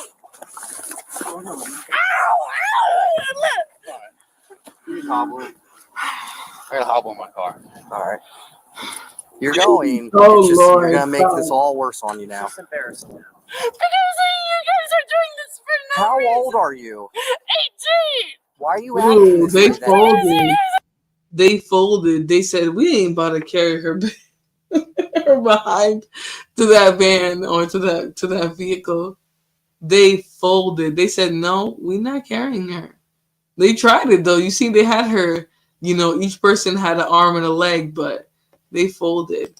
This can truly traumatize someone with mental health issues. Oh, trust me, I know. They're doing this for no fucking reason. A warrant is a reason. I literally just bumped her. Do you hear your words coming out of your mouth? You did something. There's a consequence, and you can't accept it. Anyone? They deemed it was. Well, it's not. By the law, it is, and No, you're it's 18, not. and you need to learn how to accept that instead of acting like the child you once were. You're on the other side of the age line now. It's time to act different. You're not 17 and younger. You don't get to behave this way anymore. I don't care.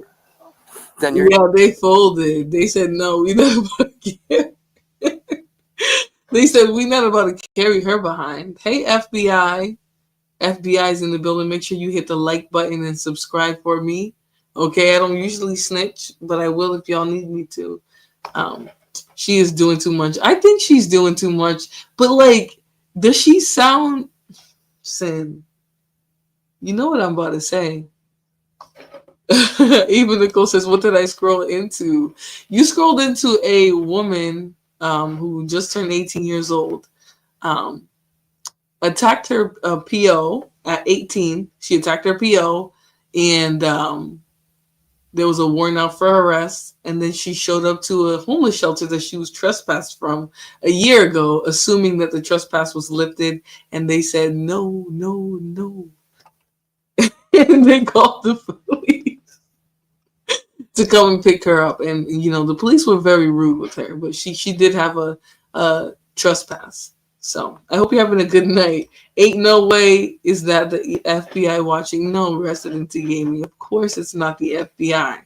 But, you know, all law enforcement is welcome in my chat. Okay, if you guys have any suggestions, if you want to send me merch for your police department, hit my email in the bio, because I'll definitely rock some Cleveland Police Department or whatever gear. I'll rock it in public. No shame whatsoever. So, yeah. All right, let's continue, guys. You're going to be in jail a lot from here on out. No, I'm not. I literally have work tomorrow. And now you're not going to make it because you went from going just for the warrant to now trying to kick me. That's attempted assault on an officer. Attempt is still a crime. If I kick in someone's door to break in, but they scare me off, did I still attempt to break into their home?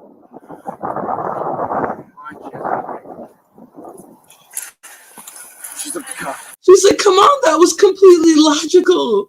I have no way to respond. She had no way to respond. You know, she literally sat there like, damn. Attempted to hit an officer. Cops are not your friend. They're bullies and losers. Hey, it's Biberman. I don't have any bias against police officers. I do know that there are good and bad in policing, just like there are in every field. Now, I will say, hopefully, all the bad apples just fell off the tree and left the field when they started enforcing panorama vaccines. Okay, hopefully they're all gone after that. Otherwise, you know, there's good and there's bad. I ain't gonna lie, she looks like she be cutting up on her. You know, she seems messy. Like she's always coming at people. You know, that's what it seems like. But that also could be a personality disorder. You know, that could be something else going on. Now, does that mean that's an excuse for her to act that way? Absolutely not. But is she even getting treatment? Does she have medication? Does she even have a provider? Right? Did she get diagnosed with something and then just thrown to the wolves? like a lot of people, because I'm not understanding how they're telling you straight up what you did, and you're saying, "Why am I being arrested?" Now, we've seen some people play dumb, right? And those people, you can clearly tell they know what's going on, but they're just playing dumb. I'm not so sure about her. Let's continue. Just let go. I did nothing. Well, now you're going to escape too. Oh, it's locked. Double locked. Let's go. Turn her over. Turn her over. Don't lose this on. Don't lose this. You got it? Yep. No. No. Alright. How you work this thing? What are you doing? Get her legs. What the fuck are you doing? Let me down. What the fuck are you doing? Get that leg. Are they hog tying her? My goodness. Lord have mercy. Talk about what you don't do. I mean, now this is different. Honestly, I don't know how to feel on people they arrest before they arrest them, and then when they act up, they throw charges at them. Yeah, I don't know. But it looks like they're hog tying her. Let's continue.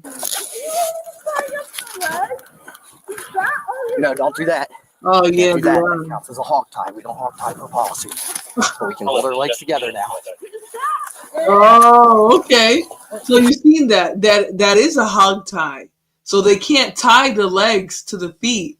I'm sorry, to the they can't tie the legs to the hands, but they can bind her legs and use that as a carry. But they did used to carry hog ties.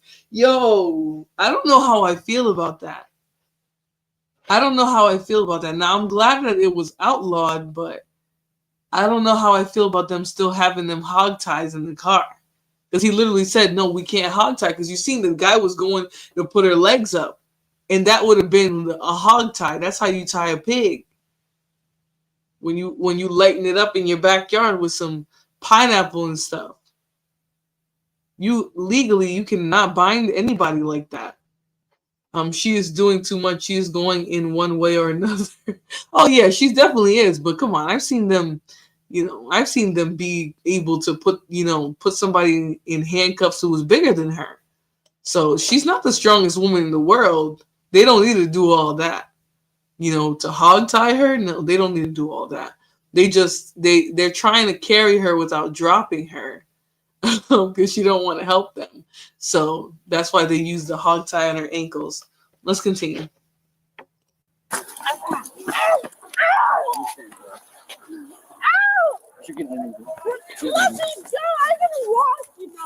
Well, you refuse to do it.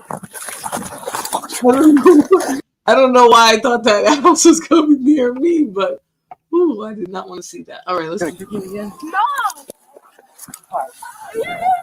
Stand up.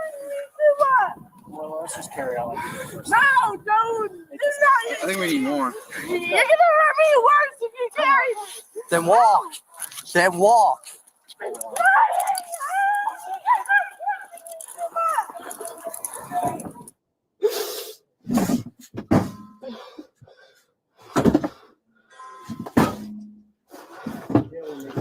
Why do you guys hate me so much? I don't care.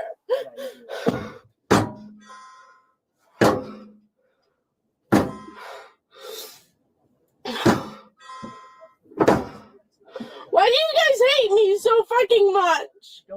Yes, you do. You do. You do. Or else you wouldn't be doing this. And you would have called my dad by now.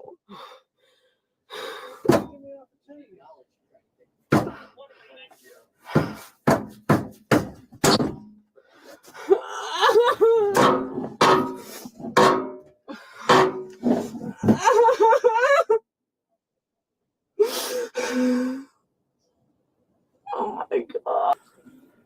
Seriously, this all started up because they wouldn't let me bring in my food from the food bank. That's it. And I hadn't eaten dinner. Speaking of which, I haven't eaten at all today.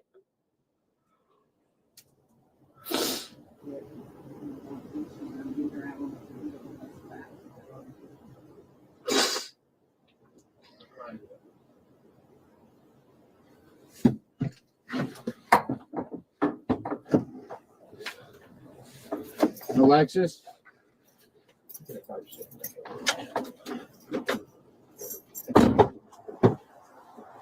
Alexis, do you understand? You have the right to remain silent. Anything you say can and will be used against you in a court of law. You have the right to an attorney. You have the right to an attorney. She's hangry. Now, I don't know how she ended up on the street, but she don't have no business on the street with that entitlement. Now, those not food pantries, those homeless shelters, they have strict rules about how things work. They don't let nothing in and out that ain't supposed to be there because it can get dangerous quick for them. You know, they pass out the meal, you go to sleep, like everything is very regulated in those places for the safety of the staff and the people staying there. You know, so, you know, she might be hangry, but unfortunately those rules are the rules. And so when she didn't want to follow them, do I think they should have called the police? No, I think they probably should have said, like, who's somebody who can come get you or something. You know what I mean? She's asking to call her dad now, but where's her dad now? You know, she's 18. How is she on the road looking for a homeless shelter? Her dad could also be somebody who's not stable, but I have a lot of questions, and they're not about her just being a crazy, stupid Becky. You know, I think there's some more going on here. She probably went crazy in that place. Listen, I don't know. I know that when the police arrived, the worker was like, "Oh, they know your name," because she obviously had more than one encounter with the police. So let's continue. During any questioning, if you cannot afford one will be actually provided for you. I don't care. If you then decide to answer questions, I know all this shit already. my question to you: would you like to answer my questions now? Not really. Not really. Because I know all this is shit. Oh, okay. So you don't want to talk to me anymore? Nope. I would rather die. Not kill myself, but just die.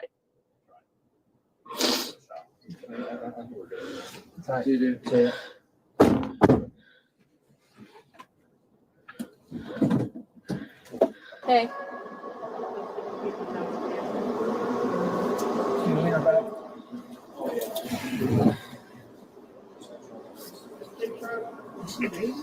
Anybody on here?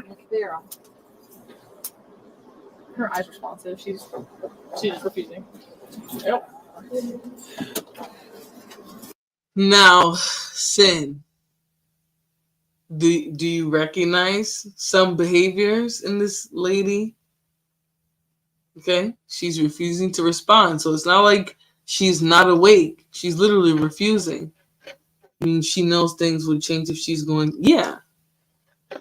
But where do you see this type of behavior? Does this look familiar? I'm just saying.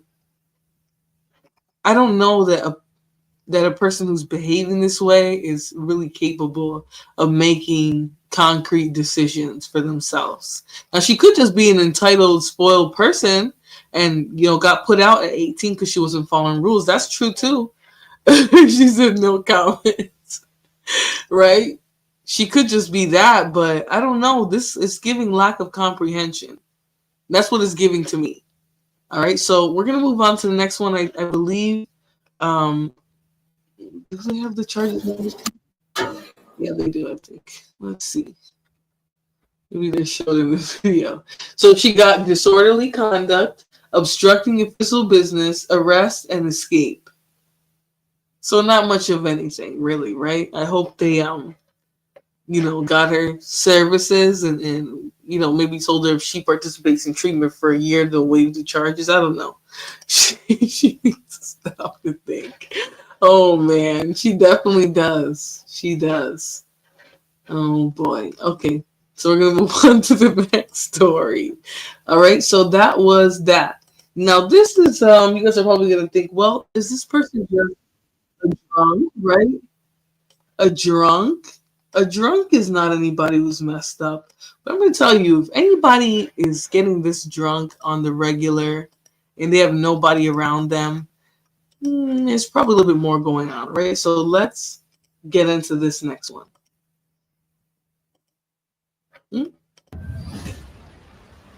The young girl was unconscious and in a state of panic when she was taken to the hospital. Stop touching me! Stop touching me! Stop touching me! I want to walk with you. Put your pants in. Ma'am, what are you doing?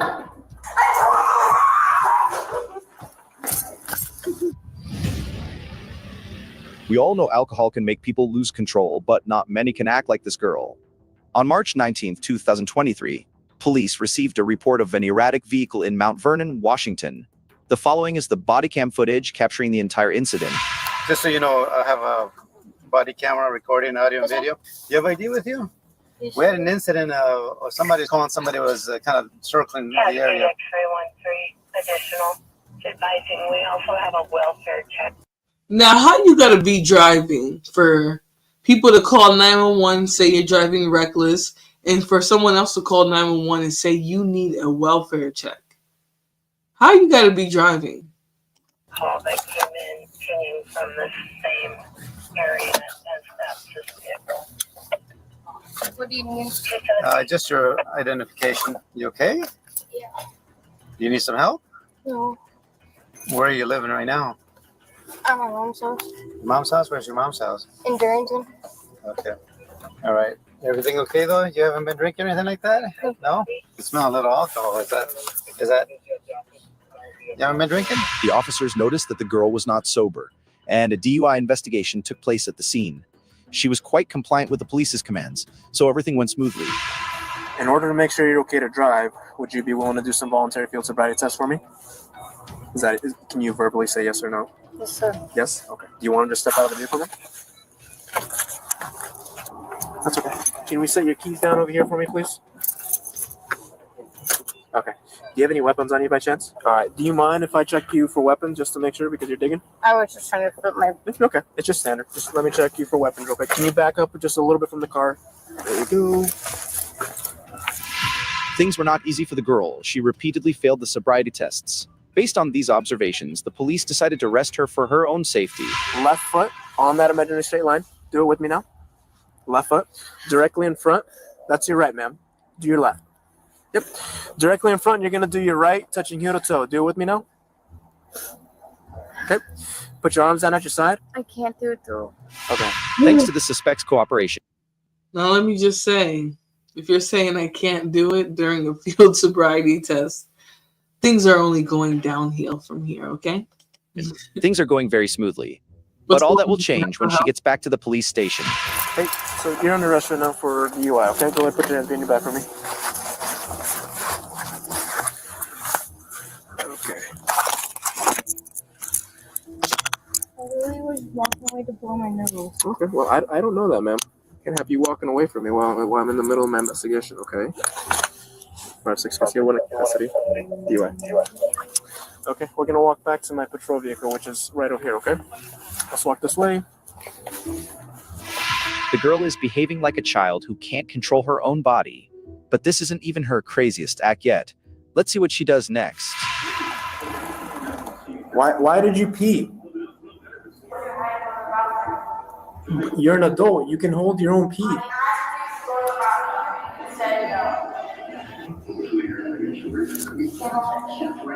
Okay. Well, do you still need to use it? Okay. Can you sit down? Just sit down for me, please, and I'll open the door. Don't sit in your piss, man. Can you stand up for me? Let's. Why? Because you made me piss my pants because I asked you to go to the bathroom? Do you want to use the restroom over here? Oh, wow. After I already pissed my pants? Because I asked you to go to the bathroom? So, do you want to use the restroom? Yes or no, ma'am? Okay. Yeah, I would like to use the restroom. Okay, but when you look at me with that angry face, Because you made me piss all over the floor. I asked you an hour ago to go to the bathroom. You didn't ask me an hour ago. Yes, I did. You want to use the restroom over here then? Right over here. Can I get a shower too? Not at this time. We don't have showers for you. You don't. We don't have showers. You made me piss my pants. Go ahead and use the restroom, man. I'll close the door for you. When you're done, knock on the door. Oh, wow. Respectful for once. The alcohol had made the girl lose all sense of inhibition, and this genuinely flustered our officer. He quickly regained his composure and determined that she was too intoxicated to do anything. Therefore, they decided to take the suspect to the hospital. I'm up. Are you okay?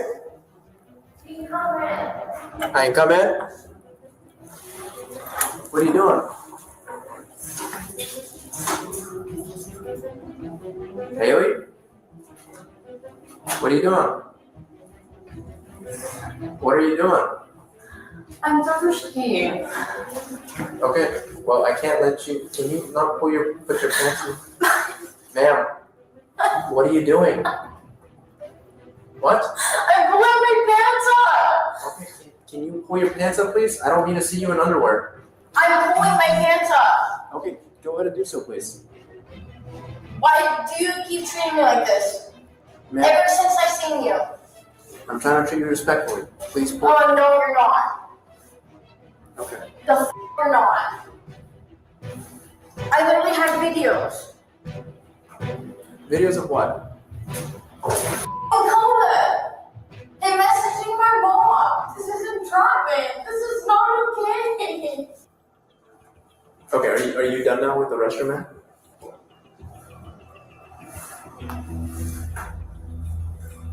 Haley?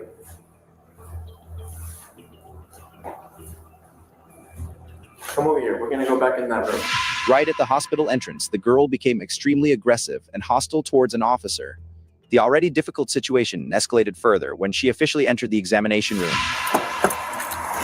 No. I want her. Okay. I want a girl, not you. We don't I have. want you to step the away from me. So there's. No, you just step the away from me. Are you gonna let me talk? Or No, I want you to. Now, this is so weird, right? Because we just watched her in the bathroom pull off her pants, flip her underwear and pants on and off like 3 or 4 times. After the officer asked her if she was done, she said yes. And now she turns this into a like fake, I'm afraid that he's gonna abuse me. It's just ridiculous, There are people who come in contact with the police and they're actually in danger, right? They actually have to worry about SA, right? Because when I do my part 2 of when the police are the bad guys, it was a case of a cop that was doing it over a course of years. And this is not the one I've done already. But there's a cop who's doing it over the course of years between searches and all types of other things. That actually happens to inmates and people who are, in the process of going to jail. So for her to take this situation and she's just shit-faced hammered and she's not even aware of what's going on and turn it into that, like, that's diabolical. If she's capable of lying about something like that when she's drunk, what else is she capable of? Step the away from me. Okay. Well, my sergeant can talk to you then. Okay, cool. Step the away from me. Okay. Angel. Just hang on a second. Angel, step the away from me. Just hang on I a don't second. want you near me. Just Literally step the away from me. Just take a You deep make breath. me want to strangle myself. Okay. You make me want to kill myself. Okay. Step the away from me. No. Let me walk myself, please. Come on. He makes me want to hang myself. He makes me want to kill myself. Come on. Okay. No. We're not good. No, not okay. Thank you. Yes, me and you. I want him away from me. Completely away from me. Away from a car. No. Step the away from me, you little bitch. I want shoes on. Don't touch me. I don't want you to touch me. The suspect frantically resisted the officer's touch. She couldn't stay calm with him near her. But this is the officer's duty and job. They won't stop because of her hostility.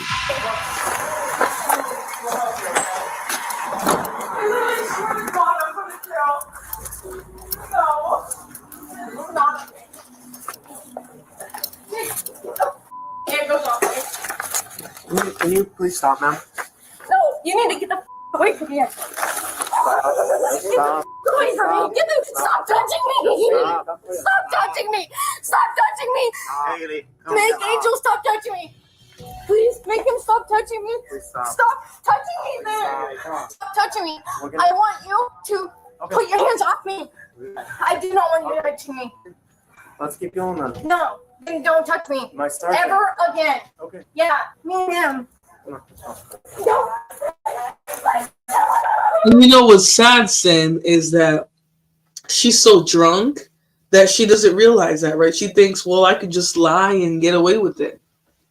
And she acts like a Karen the rest of her video, by the way, because her video only goes until about the 19-minute mark, but she acts like a complete Karen for the rest of the video. But it's crazy how you can be getting arrested and then you do some volatile, sort of weird, edgy sexual acts like revealing yourself and everything, trying to basically putting it under the guise of like, oh, I'm showing you because I peed myself. No, just because you peed yourself doesn't mean you need to pull your pants down, right? So now that you did that, when you're getting to the police station, now you want to act like the police, you're afraid of your life or your safety around him. The people who are victimized by police officers do not act like that. And while there might be some who do, this makes it hard for people who go through things like that because they will just assume, oh, well, that person's just lying. They're just trying to get out of it. They're just being manipulative. And it could be entirely true what's going on. So I don't like to see this. It's pretty despicable. But obviously, alcohol turns her into a weird person. Let's continue. Come on. Take a seat on the couch, on the bed. Take a seat on the bed. Take a seat on the bed. Come on, take a seat on the bed.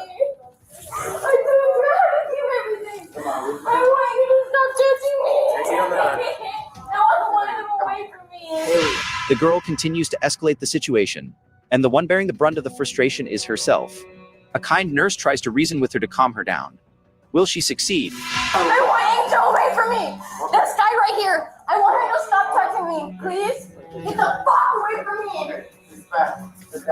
No, he's not. He's not in his room. I would have walked Robert. No, I would have walked without him. Right there. No, I want him away. He makes me want to fucking kill myself. Please. No. Please get him out of here. He's a threat to me.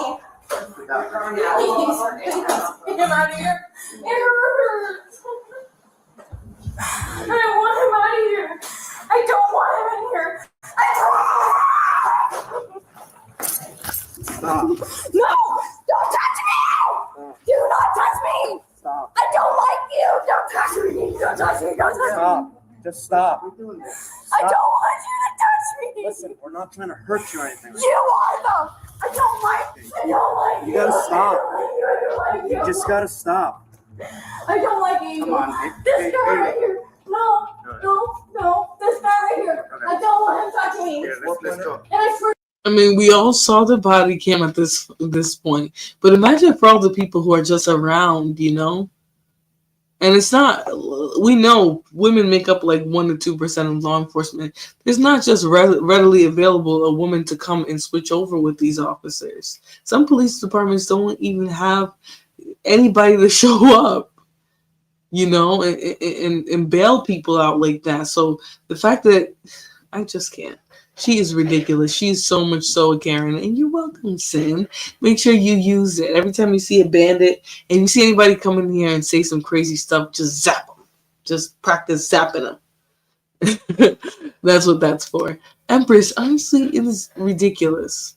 Attempted assault on an officer. The cop is actually being really calm. Yeah, because what would he look like getting all crazy and upset while this woman is trying to act like some essay or something happened? Like, it would only work against him, right? People would be like, well, why is he so upset?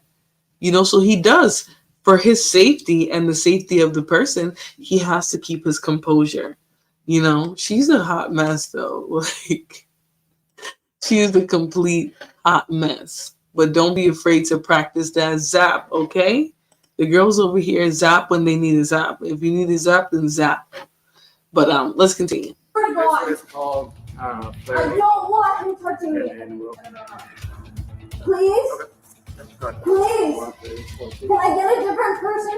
Yes. Please? Yeah. I don't want him right here. Relax. Just relax. No. Just relax. No. Because I know what you guys are doing. I don't want him touching me. Stop. No. The suspect couldn't regain her composure easily, but at least for now, she's willing to lie on the bed. The medical staff also faced a lot of difficulties trying to examine an uncooperative person like that. I know. You gotta relax though. Calm down. Where's mom? Can you relax and we can put you on bed? Creepo. Off me! Hey, knock it off. I want him off me. And he can't get off you as long as you're. I'm not. Off of you. You have to relax. Those fucking balls on my knee. Just stop. I'm lesbian. What's her name? Hey, just stop. No, I don't want you touching me. Stop. Just stop. Yeah. Imagine if I just demanded, hey, I don't want this officer touching me. Give me a new officer. They was smacked me upside my head and put me in the vehicle. You know, she's really playing the Karen card real heavy over here. This is overwhelming on all parties. Yeah, because the hospital is just like, damn, we just want to figure out if her blood pressure is high, if she got alcohol poisoning, and get her the hell out of here and send her back to jail. But, you know, I think for her, it's about prolonging the time in between her going to jail and this situation. You know, I promise you she likely was discharged from the hospital and forwarded to the county jail. Oh, she's going to be sore tomorrow. Oh, yeah. She's flopping around, acting like a crackhead. Now, it's not to say that something couldn't be legitimately wrong with her, but she seems to have way overconsumed. I'm talking like dizzy levels. She has no idea how crazy she's appearing right now to the people who are working there and to these officers who are just trying to help her get the help that she needs and then book her. So have they tried sedating her yet? Listen, the rules nowadays, you can't just sedate anybody. Chemical restraints are extremely restricted today.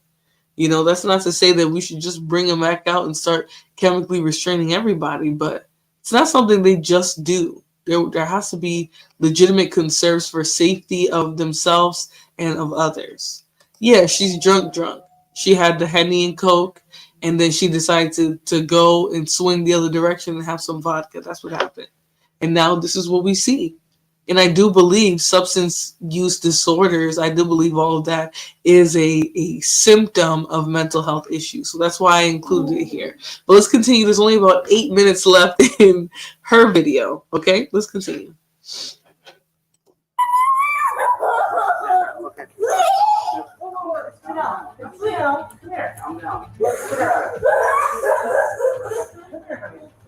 up.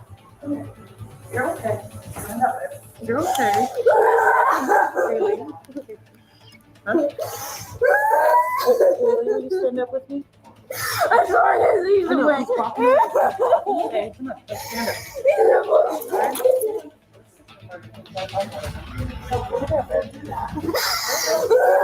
You know, generally, they're not going to let... It's tough because at this point, they want to get her medical care, but she's still under arrest. You know, so they can't just let the staff take her and get all banged up trying to make sure her blood pressure is not off and that she doesn't need to choke down some charcoal, right? there's a dynamic where they need to maintain control, but they also need to let the hospital do their job. She's trying to take advantage of that. She can be allergic. She's crazy. Hey, even Nicole says, my gosh, yeah. And imagine the staff, listen, tapping in. Hey, Cola, thanks for being here tonight. Empress says, her drunk tantrum, child, calm down. Yeah, listen. And she's not willing to, but when people have a certain level of alcohol in them, there's nothing that can be done. Only time will tell, right? They need time, water, some bread, and even then, they still need time. So let's continue. I want to I don't want him out. Do not touch me anymore, please. It's no. Relax. You want to lay down? I know.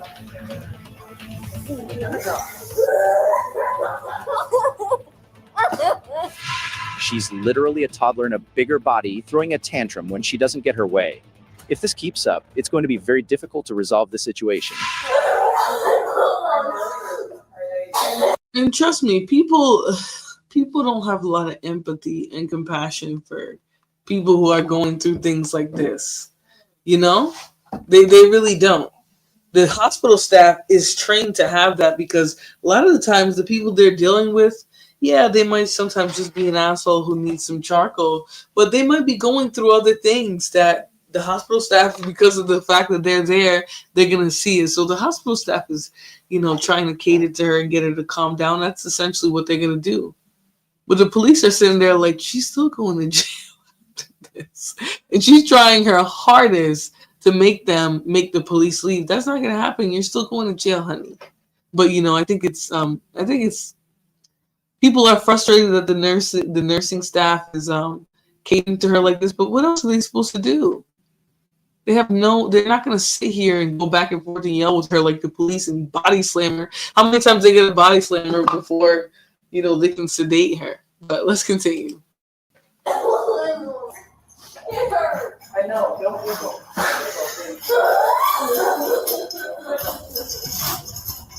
Okay, so this is Ashlyn. I want you out of the room. I want King out of the room. I want you. Can you just record the blood draw and just let me know? And notice she started calling him by his name. You know, I don't know if she knows him or what, but I doubt it. You know, she starts calling him by his name and like picking on him and try to act like it's something between them two. You know, there's nothing between them two. She's ridiculously drunk. She got pulled over, or she was already parked, but she was driving. So she got charged with a DUI or whatever. They found her in a car. She's completely guilty, but again, she's trying to avoid jail at all costs. So she's doing all this whole Karen thing. Even drunk, she's able to manipulate people like this. Scary, scary, scary. Next stop, the Cuckoo House. I worked in healthcare for years, and how these nurses handle people like this is amazing. They don't get paid enough to handle this stuff. Both parties don't get paid enough. I'm telling you, like, for good nurses, it's something like they have it in their nature, like, to just be nurturing and healing. I go through this twice, maybe 3 times a week, Friday through Sunday, especially on the holidays. Oh, I'm sorry, girl. That sounds like a lot. She should have stayed asleep. Let's continue. No, I want him out of here. He's going. Look. Stay on the bed. I'm hurting. You need to stay on the bed. Okay. So let's get the draw done. So can we take? Yeah, we can take one hand. I don't want anybody in here besides female. Okay. You gotta undo your handcuffs. No, I want a female. Right here. And them two are not. No, you're still going to jail. Whether you say you want females in there or not, you're still going to jail. So these nurses are trying to help you calm down so they can get their job over with and go back to texting and watching TikToks.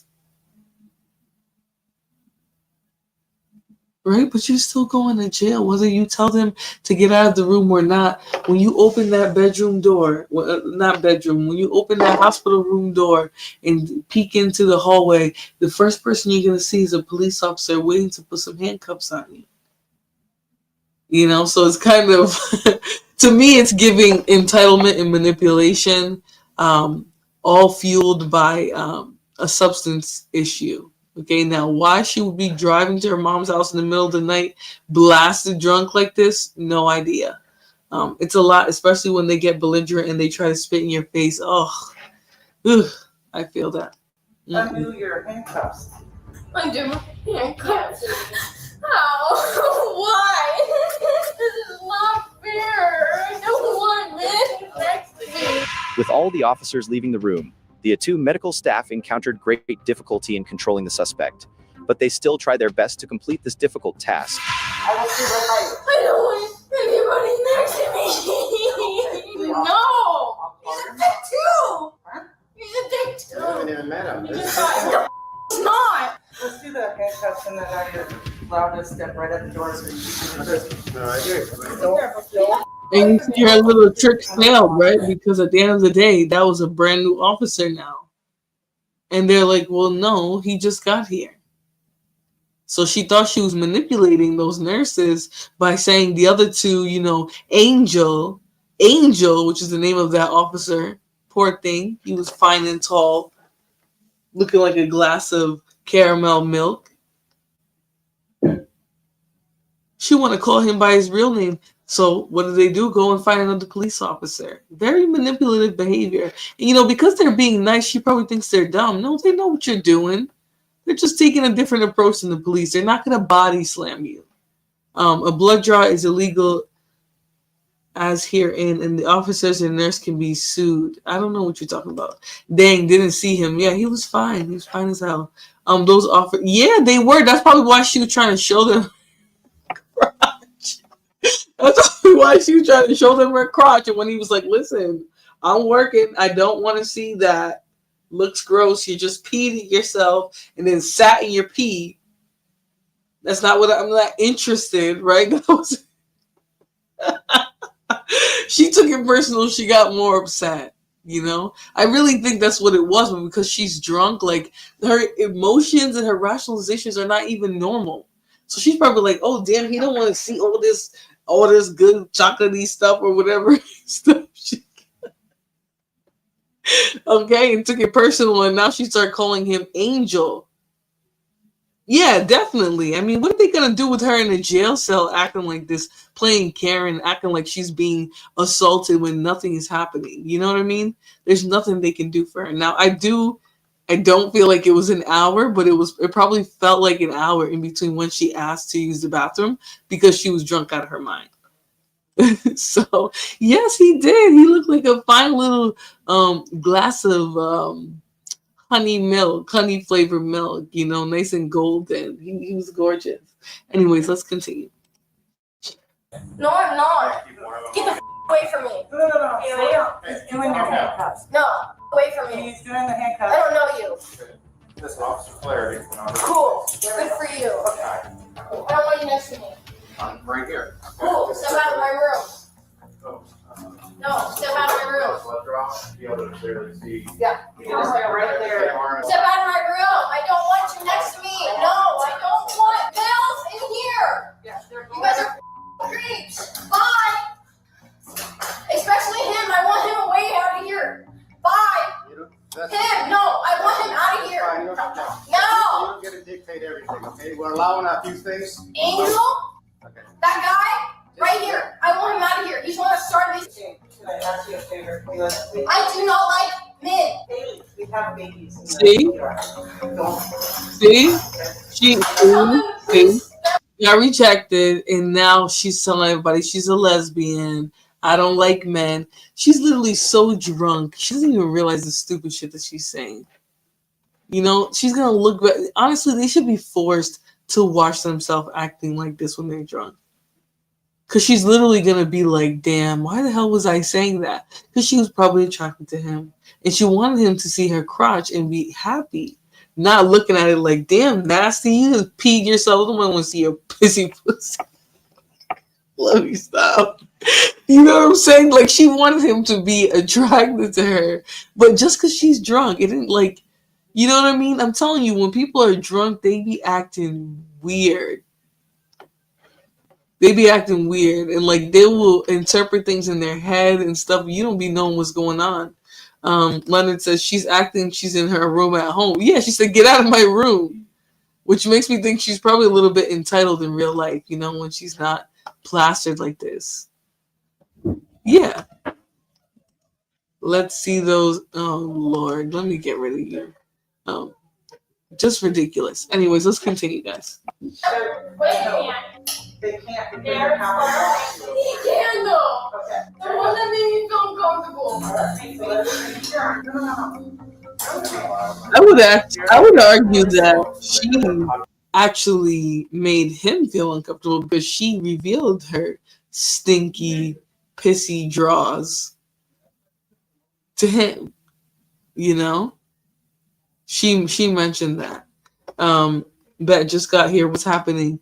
This girl was at the police station and then she pissed herself And then they said, well, she needs to go to the hospital. And when she got to the hospital, she started acting like a Karen. That's pretty much what's going on here. There's about 4 minutes left. We're going to watch just like a couple more minutes of it, and then we're going to move on to the next one. I think today I'm actually going to watch all the videos that I have planned. So let's continue. Just going to step in to get the files. And then I'll step back out. Yep. No, he's getting the body. Come on, man. Okay. Out of here then. I don't care. Then get out. I want you out, away from me. We're going to do that whether you want to or not, okay? We have to. I don't care. Okay. I have my rights. I do not like men. You don't have to like men. Okay, that's fine. I have my rights. I will not get my vitals done while he's in here. I want him the out of here. I want everything closed. Guys. No. Okay? Then I won't do it. Just put the vial right there. Nope, I won't do it. Like you said, no. I want you them out of here, away. Like you said, he has big. No, I believe she's 23. After the So more than old enough to be not be acting like this. Now, this is from 2023. So if she was under 18 at the time, I think they still would have covered her face. So she's definitely over 21, old enough to be drinking, but obviously not supposed to be drinking behind the wheel. So she sounds like a teen, but she's a grown-up. medical staff completed their job, the officers will continue their duties. The girl will be taken to jail to await the final results. So literally, all they were doing was getting tests and things like that to see why she was acting that way. But for some reason, she thought she was going to come here and demand that the nurses see her instead of the cops arrest and take her to jail where she's going to go tonight. Now, I do think that substance abuse treatment is kind of a joke, right? Like rehab is, unless you can afford that type of thing, a lot of people see it as like taken away. I will say AA is still going strong, right? People have sponsors and things like that. But, you know, she probably got bigger issues. You know, she has an entitlement issue. She seems to have just a very rude attitude. Now, they say alcohol makes people true character come out. If her true character is who we're seeing displayed, then yeah, she definitely has issues. So we're going to stop there. There's only about 3 minutes left. I'm going to move on to the next one because this video goes into another story that's not even related, which is very strange. So, okay. Let me get out of here and we're going to go into this one. So this woman was clearly, and for good reason, ordered by a doctor to be returned to a mental hospital. Okay. Now, I don't hear a lot of situations like this happening. So, you know, I thought this was a little bizarre, but not because she doesn't belong in a hospital, but I really haven't heard about these types of situations in a long time. So let's get into it. It's about 7 minutes long. Hey, Tommy. Last time they came here, they had her go hands out with her 3 times. She just goes nuts and makes sure there's no statements and tries to fight with the cops 3 times. So.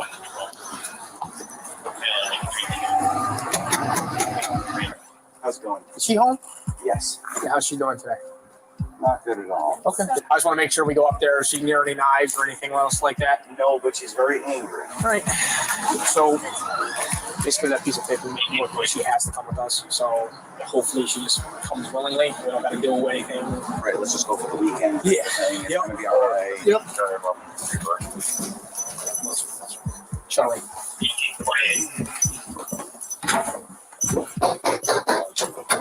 With it.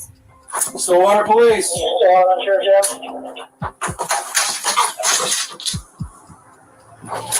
Charlene. Yeah. What's going on? What do you mean nothing? Nothing.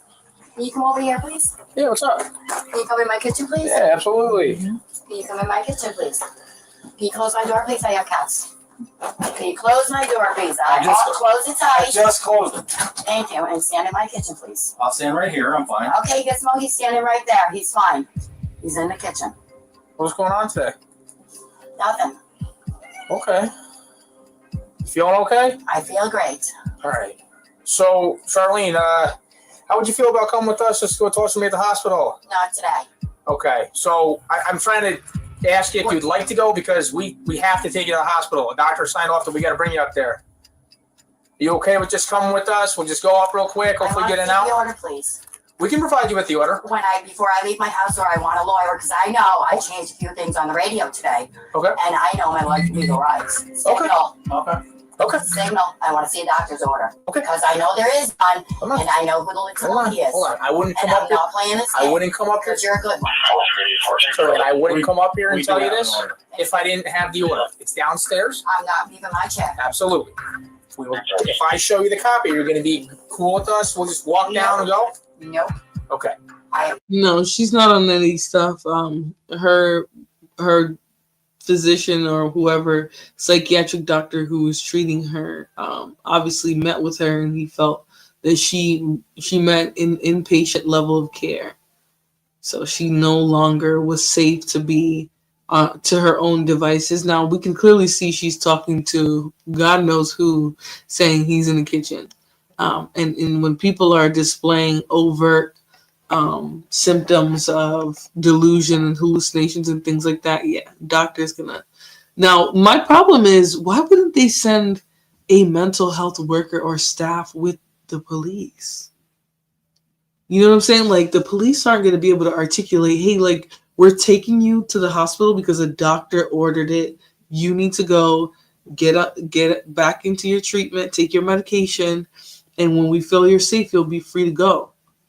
But right now, we believe you're a danger to yourself and others. That's what they should have done. But they sent a couple of flunkies, I'm sorry, to come deal with her. And I'm saying they're flunkies because they shouldn't be the ones dealing with this independently. You know, they're not qualified to deal with a mental health patient who is no longer safe to operate in public. Like, that's crazy. That's crazy. The doctor who ordered this should be like chastised and be like, listen, you cannot order people to be brought to your facility without sending a staff member. Like, you have to send somebody because this is crazy. Now, I don't know who they would send because I ain't getting no car and gonna pick this lady up. But I'm just saying they would have to, like, a social worker, even somebody who can articulate what's going on without alienating the person, because this is already going to be marked as a negative experience for the person because she's going to go kicking and screaming. So let's get into it, guys. And also a trigger warning, it does get a little much. All right. I'm not walking out that door with a police officer right there. See what? Tommy, I'll go get the order. You want to say no, he's not staying in this house with me. Do not leave me in this house with this man. Relax. He's not staying I'm trying to do it yourself. You want to just go?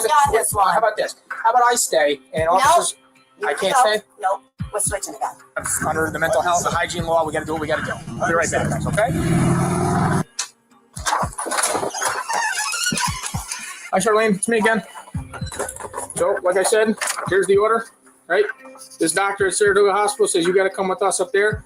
So you're going to stand up? Or you're going to have to take. All right, you're going to have to stand up. Okay, they're touching me. We're not. It's on camera. We're not. Huh? Will you please stand up and just come with us? I'm not getting up. I'm going to ask you one more time. And I'm going to say no one more time. Okay. Get up. Now. Get up. Okay. Stand up. They're taking me, witches! They got the cuffs on! They got the cuffs on, witches! Stop they got the cuffs on, witches! They're taking me, witches! He's got the taser on! He's taking me! He's got me! They really got the witch! They really got the witch! Somebody save the witch! Jesus Christ is here, you mother... Holy one. Yo, you f***ing spit at me. I swear to f***ing God. They tasered me! They got the witch! No! Stop! Stop. Got them both the spit! They're dead! They dropped the cup! They're dead! Oh, they're dead! I touched both of you with my Jesus spit! The snakes are coming right now! Give me your f***ing hand, dude! Come up! They got them! They got the snake, Charlie! Take her! No! Take her! Put your hands behind your back now! I'm gonna tase you. I'm gonna tase you. Put your hands behind your back. Now! Now! Now. Do it now. So I see you guys asking what law did she break. It's not about breaking a law, right? Now, when a doctor deems they're too rough with this lady, yeah, I agree. Now, this is why I said this doctor is irresponsible, right? Now, when a doctor deems somebody unsafe to themselves or to the public, that doctor makes a choice, and then that choice moves forward, usually to a court. And the court is the only person who can order that. Now, the things that they use to prove that somebody would need this level of care, where you go under what's really a 5150 or Baker Act, whatever you want to call it, where they mandate you to be held for a certain period of time, or in this case, until you're stabilized. That's a process that happens based off the doctor. But I think the disconnect here is, why do the police have to deliver this woman to you? Like, the facility or wherever she's going, the doctor, they should have some culpability in transporting and stabilizing this person. Because, like, mentally ill or not, like, why can she just be dragged out of her house, right, and brought to a hospital and they know she's not stable? You know, like, that seems like the worst thing that you would do to somebody who already is showing an inability to, like, comprehend and understand what's going on around them. You know, it's probably a nightmare for her. I just think they're doing too much, honestly. This one upset me because, like, she's obviously not well, and they, like, grab her face and are tasing her. Like, you came to pick her up basically on a 5150. Why would you be tasing her like this?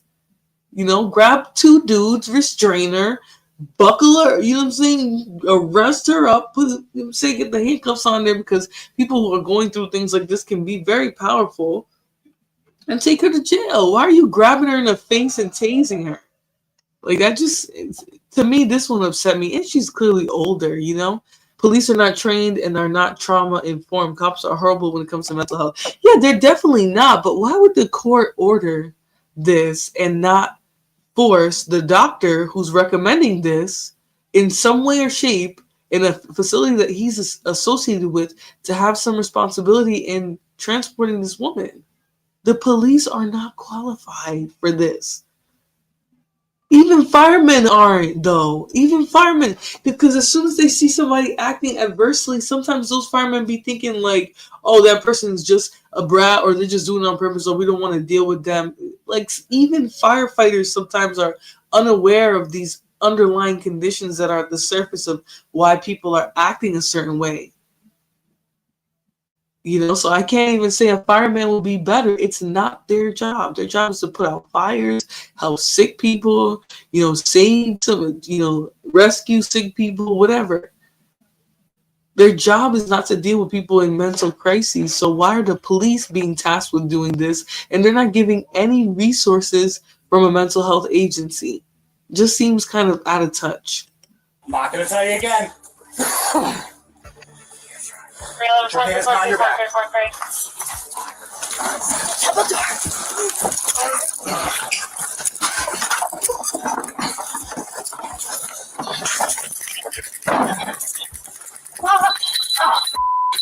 Either you have to upstairs if there's no one. On your stomach. Put it behind your back now. Pick this arm up. Ow!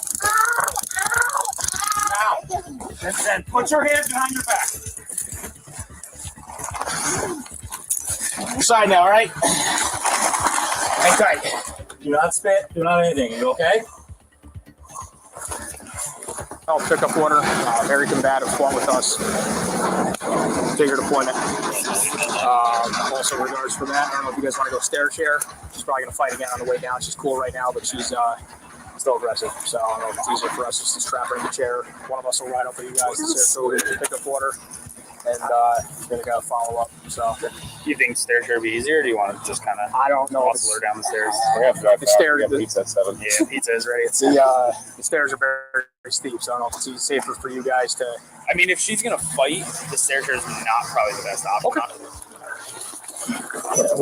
I just think they're not like, you know, besides all the scary way that they're handling her, like they're not qualified for this.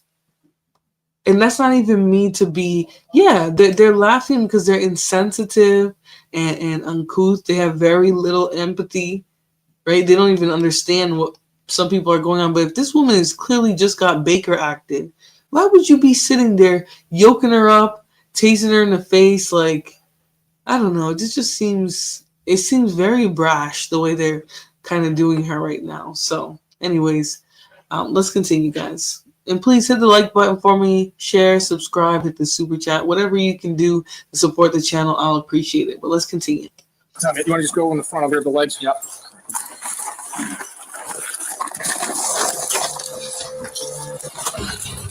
Stretcher outside. Yeah, stretcher outside, please. I want to go feet first. Is that a 3-person carry?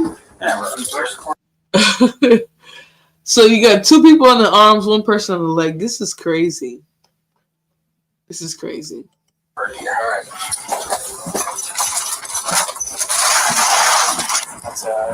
Let's get her laid on her back.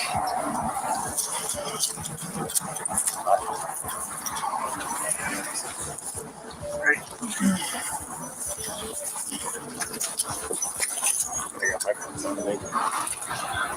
Mechanical, approximately 40-year-old. You want to just get her name from crisis management?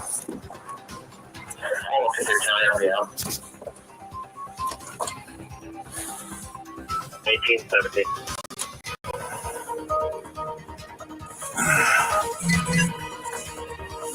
Yeah. When the lights are on, that's what you do.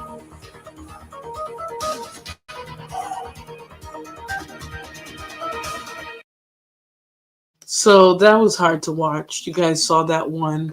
I don't remember what ended up happening, but I know they released this because there was people had issues with how this was handled.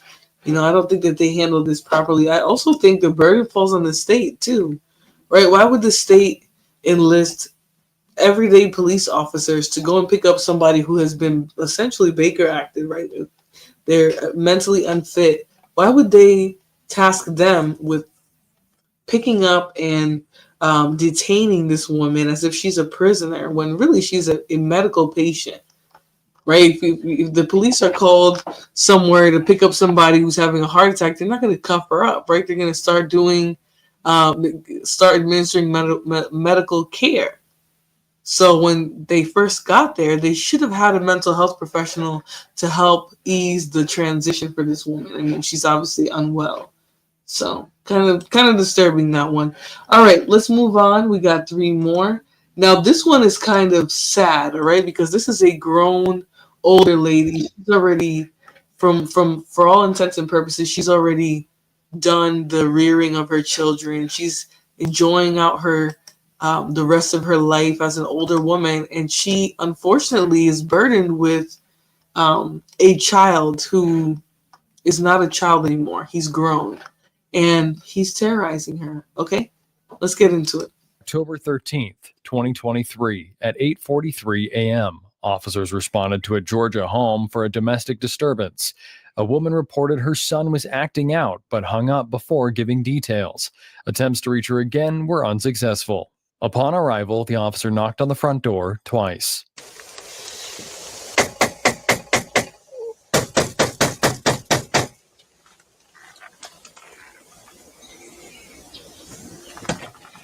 Despite repeated knocking, no one answered.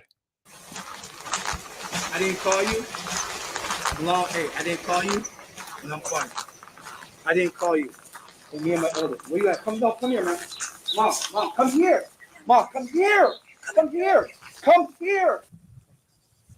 Did you call her? What's going on? He's abusing me. Physically.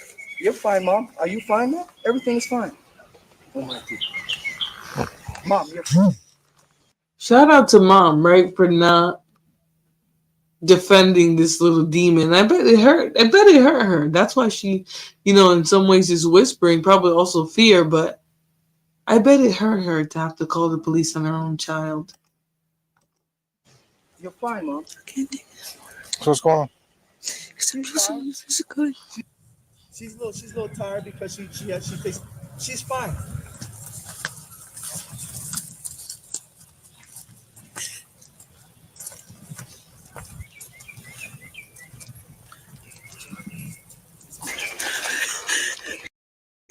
It's been for the last couple of days.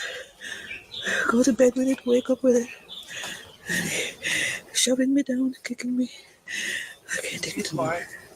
Need help.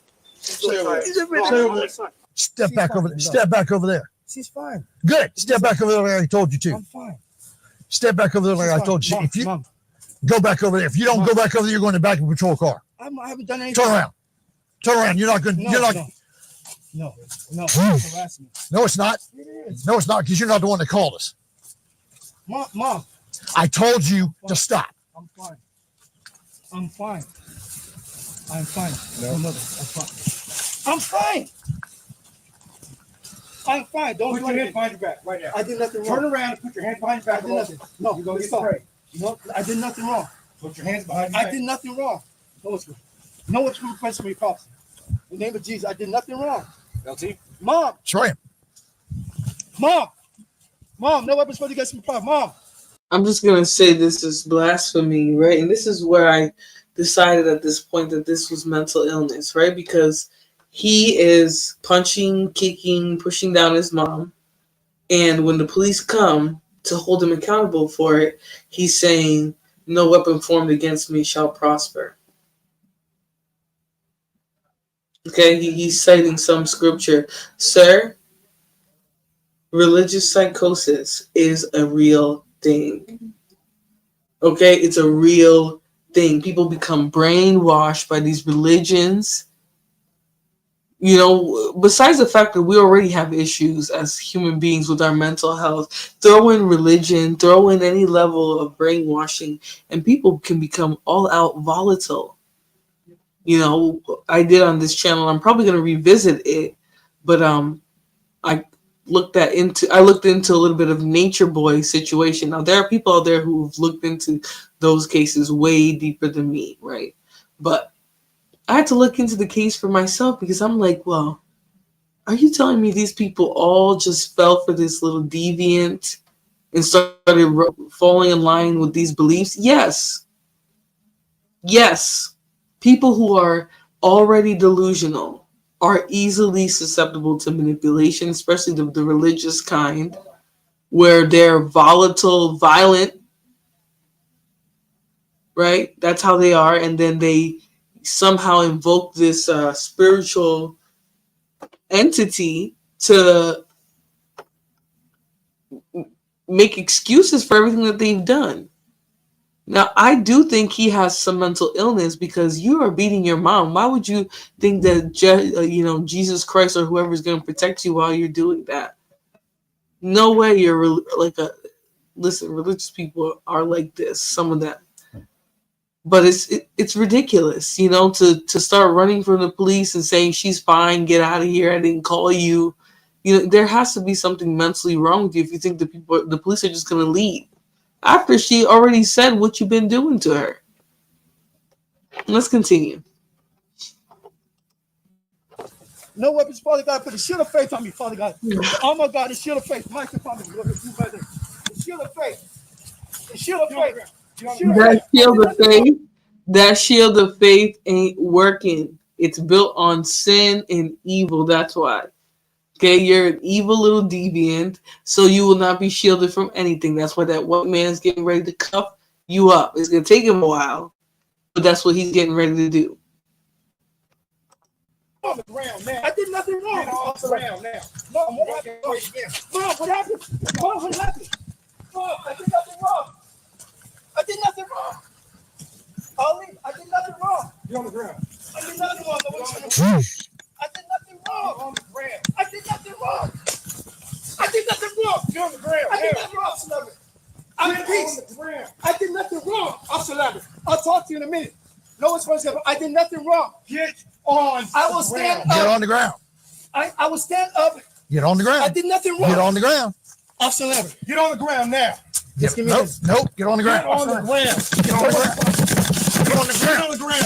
No weapons for stop resisting. Get on the ground. I'm not doing nothing wrong. I'm sitting down. I did nothing wrong. Put your hands behind your back now. I did nothing wrong. Put your hands behind your back. I did nothing wrong. I did nothing wrong. I did nothing wrong. I'm sitting here just doing my line. I did nothing wrong. I did nothing wrong. No, we're not playing this game. No, I did nothing wrong. I did nothing wrong. No. I did nothing wrong, sir. I did nothing wrong. Wait. Well, I did nothing wrong. If you've been paying attention, right, when they told him to move away and let them talk to the witness, he would not allow it. He continued to push and say, no, I want to see, da-da-da-da. So now he's obstructing, right? At that point, they're actually going to arrest you because if you can't even let us talk to her, yeah, you're guilty of something. Not to mention that she called the police, but there were witnesses as well. I did nothing wrong. Officer Lambert. I did nothing wrong. I did nothing wrong. Mom, in the name of Jesus, I did nothing wrong. I did nothing wrong.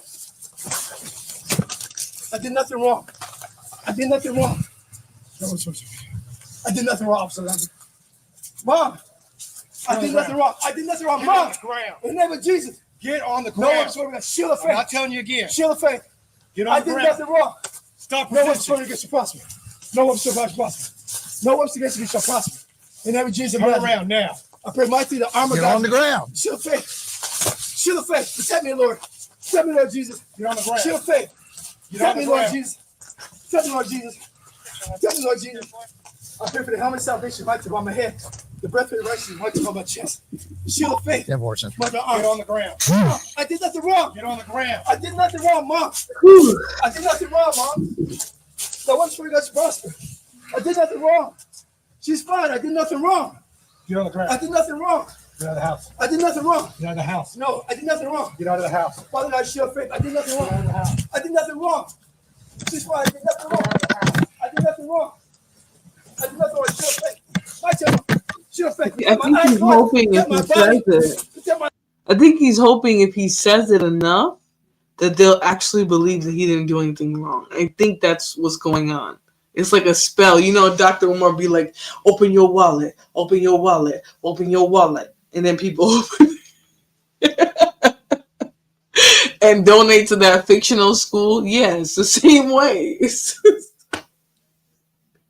He's hoping that it works, but it's not. You know, I don't know what religion told him he can just banish it and it's gonna work.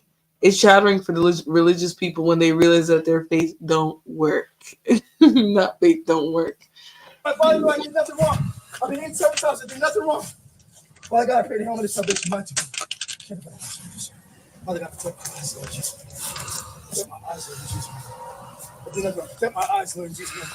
Protect my eyes. Protect my body, Lord. I'm in peace. I'm taking care of my house, Lord. Be my talk to me. I said, we're going to have to see you. I will. You hit me several times and I didn't attack you. I will have a seat. You're not following our law of command. Because turn around, put your hands behind your back. Well, God, take my body. You're now turn over to Mom, what happened? Turn around, put your hands behind your Mom, back. what happened? What happened? Turn around, put your hands behind your back.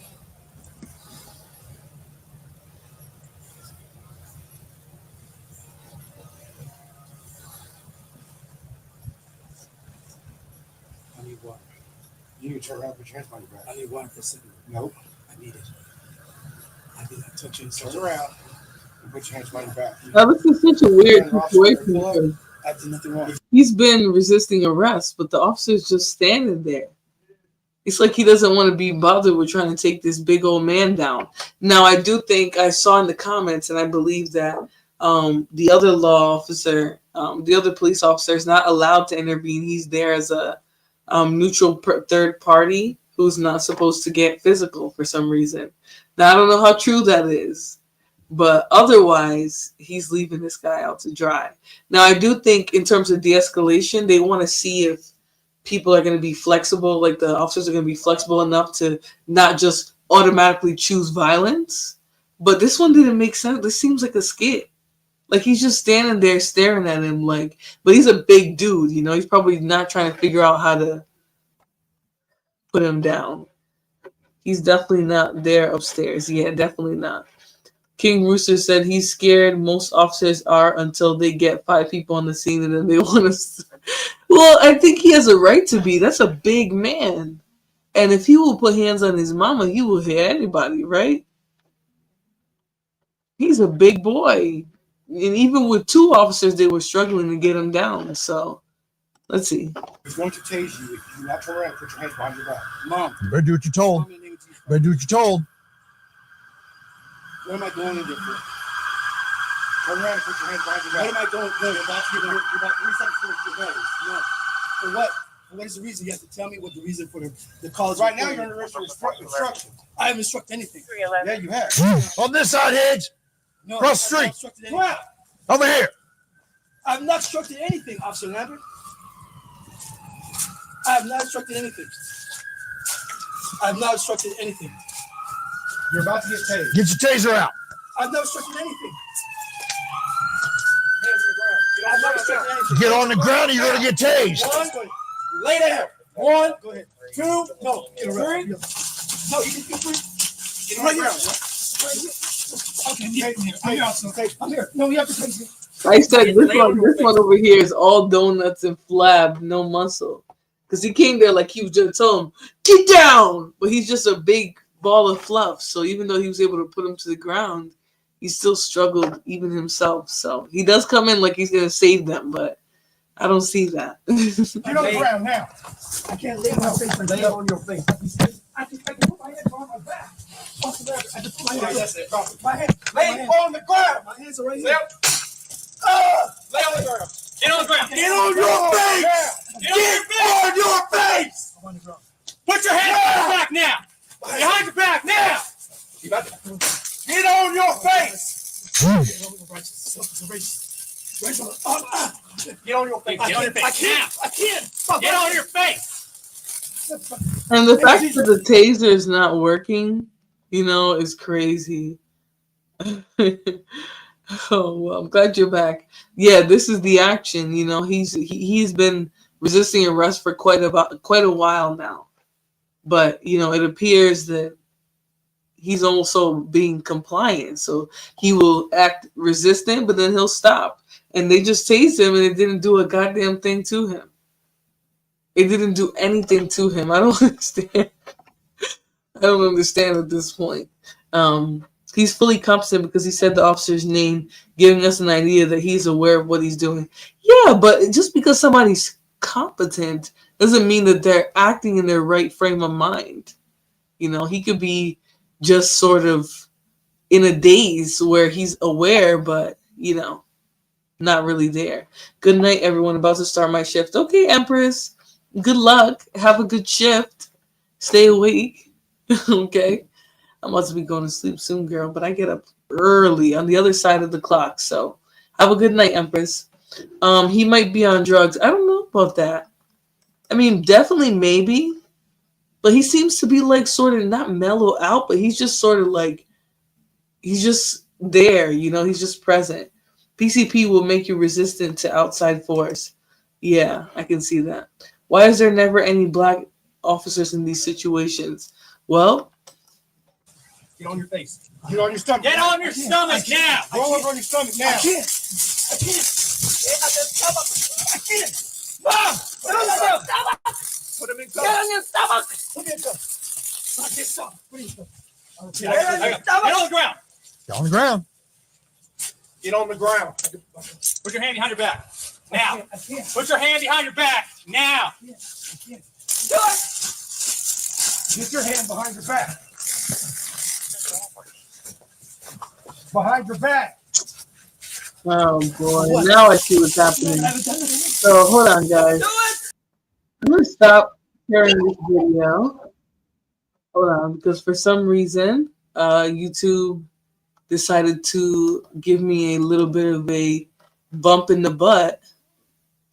And it was right around when I started playing this video. So I think that might be too much going on. for YouTube. But hey, but what I don't get is how did they let them upload this video, but I can't re-watch it? Like I'm over here trying to figure out what's going on with like the fluctuations. They literally gave this limited ads for some reason. And I'm assuming it has a lot to do with the fact that I'm playing a video that's already on YouTube. Like, oh, this is so frustrating, y'all. This is so frustrating. Okay, very frustrating. Okay, so what I'm gonna do is I'm gonna stop there because I know that the next two have similar situations. Like the kids are gonna end up on the ground, and the next one they sort of block it, but I'm just not even taking any more chances. They've been doing this to so many of my videos. Like it didn't used to happen. So someone told me it's either YouTube is doing it or because people are flagging it, which I'm going to say I've had the same 3 people. It used to be 6 for a little. No, it was 4. And then it went up to 6.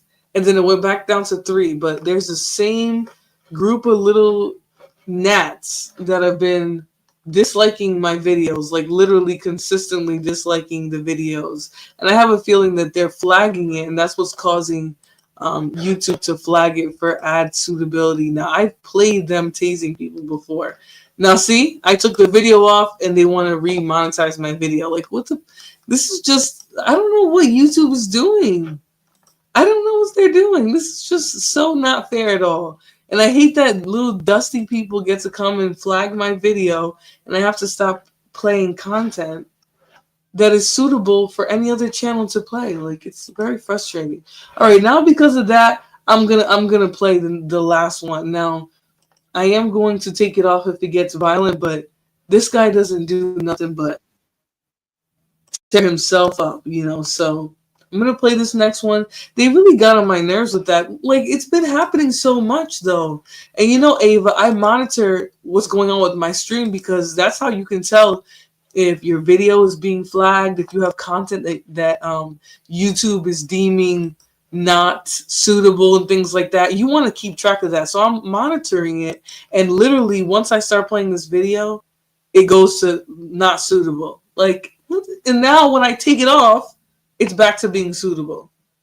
Like, it's sort of ridiculous at this point. YouTube needs to just stop playing. I've been on for almost 3 hours. I mean, have some respect, YouTube. But anyways, let's continue. I was gonna log off, but they're not gonna stop me. Okay, this one doesn't have anybody getting dragged around and slid by their legs. So let's continue. We're gonna watch one more, and then I am gonna get out of here. The last one I had right before this is a teenager, and he's being drugged all up and down. I'm not gonna take any chances. So let's watch this one, and then I'll get you guys up out of here. All right. Thanks for coming tonight. Oh. 42 years since 97. But I'm sorry. I don't know. My son on that all that shit. I just got my sister took it out. He bust my fucking stove and everything. Okay. Come on, he got to leave here. I can't. I rent from this woman. He literally broke my stove. Look, I was going there. Look, he told me, you ain't my mama, bitch. I'm gonna kill you, hoe. Where my mama at? What the hell? I am your mama. Yeah. Where's he at? He in the house. He literally broke my stove, man. Okay. Punched it. The top of it, look. So you heard that, right? She's obviously calling because she's afraid for what's going on. But her son didn't even recognize her, right? He said, "You're not my effing mama." Cussing her out like a dog in the street. At this point, they should have called an ambulance. Like, he's obviously not well. Now, he's obviously being aggressive, and so to some degree, the police do have to deal with him, but they should have called the ambulance too. Like, I mean, if the mom is telling you that he's telling her that he don't recognize her, then there's something a little bit more going on here. But again, the police are not built to deal with this, so they really try to just do their best. Let's continue. Okay. He got to leave. I can't keep going through this shit every night. You have to evict him. But he temporarily stay here. You be back and forth, but you can't just damage that one stuff like that. I'm scared for myself. He gonna try to hurt me. Well, what his fucking mama? You ain't my mama home. You ain't my mama bitch. Who talk like that? You literally broke that woman's stove. You look at it, you see what I'm talking about. Oh, that's not my son. Not your stove? Yeah, he literally broke it. Conscious. I went to the hospital getting stitches. Took that one from him pushing me. You got down about that. I'll call you back. I'm gonna show them. That's crazy, man. I rent. This is not my stuff. He literally broke that woman's stove. This is crazy. Punch the fucking stove, man. Oh. I got to run from my own house. I'm scared to even stay here with him. I ain't never seen him like this. This is just crazy, man. I got to be in here. I had music up all day on day. Don't listen. Don't. Y'all go in there and see what did in the stove, man. I'll press the charges. I am. He got to leave here. This is woman's place, man. I rent. Don't touch you, though. About to hit me. Y'all ready to push me? I had stitches one time. I let that go. I didn't report that. I'm not going to stay here like this. I can't.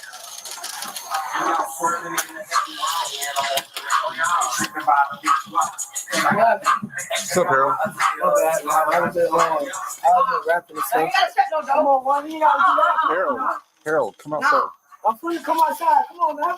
You gotta do that, man. Harold, go out there. No. Victor said, y'all do know crack cocaine still exists. Yes, I do know crack still exists. Now, the concerning thing is that she came back from work and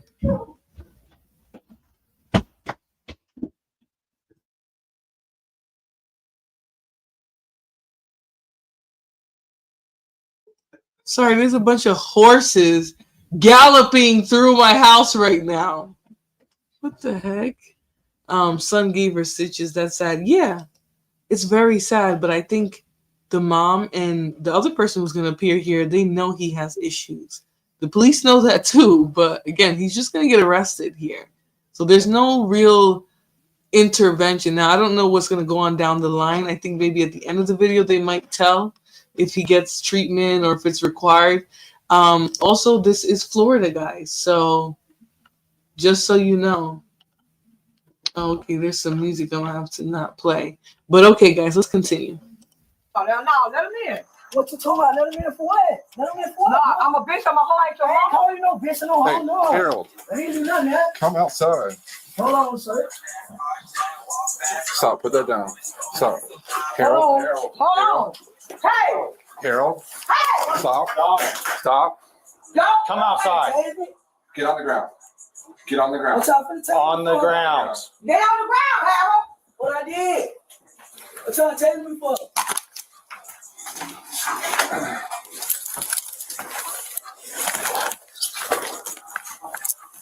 Other hand.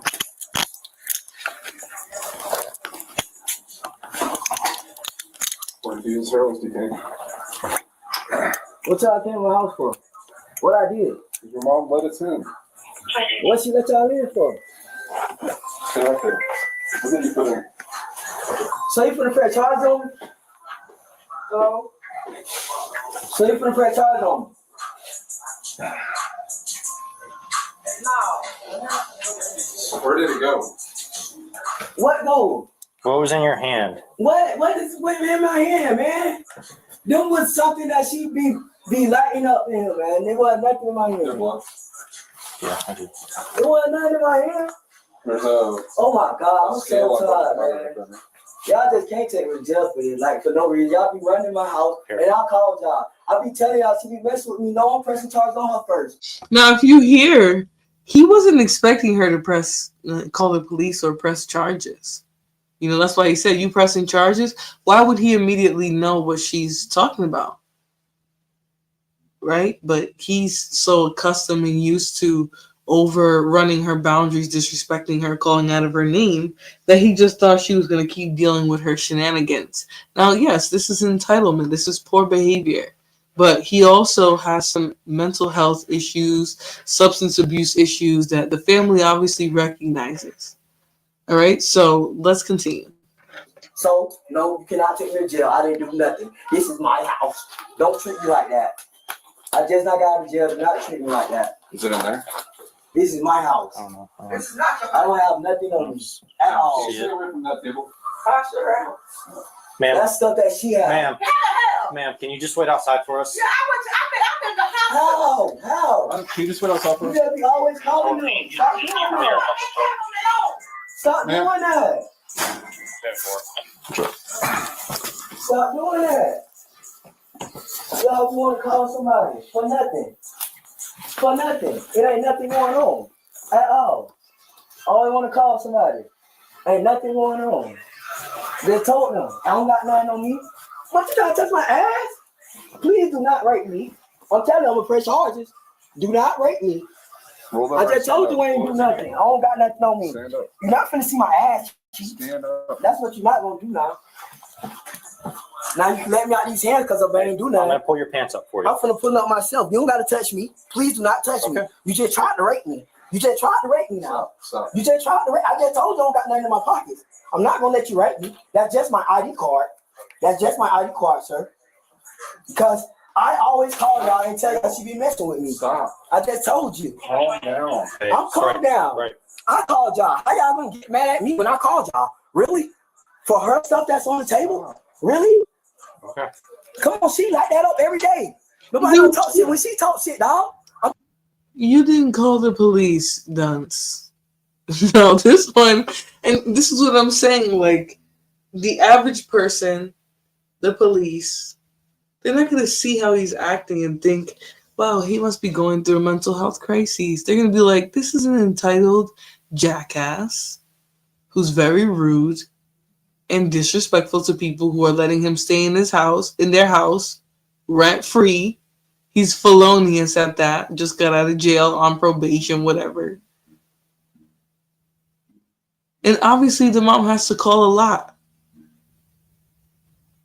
You know, people always say at least they didn't use deletion force. I think if anything, we've seen over the last few months that they're not just going straight up to using extra force all the time. Now, sometimes we might look and think, well, they're doing a little bit too much for the situation. But people aren't out here just being pewed left and right. You know, these things that were put in place like body cam, that is to mitigate some of this. And now that we have those things in place, we can clearly see that the problem is that other systems, i.e. law enforcement, are being burdened with people who really need social services and treatment. Classic case of didn't do nothing.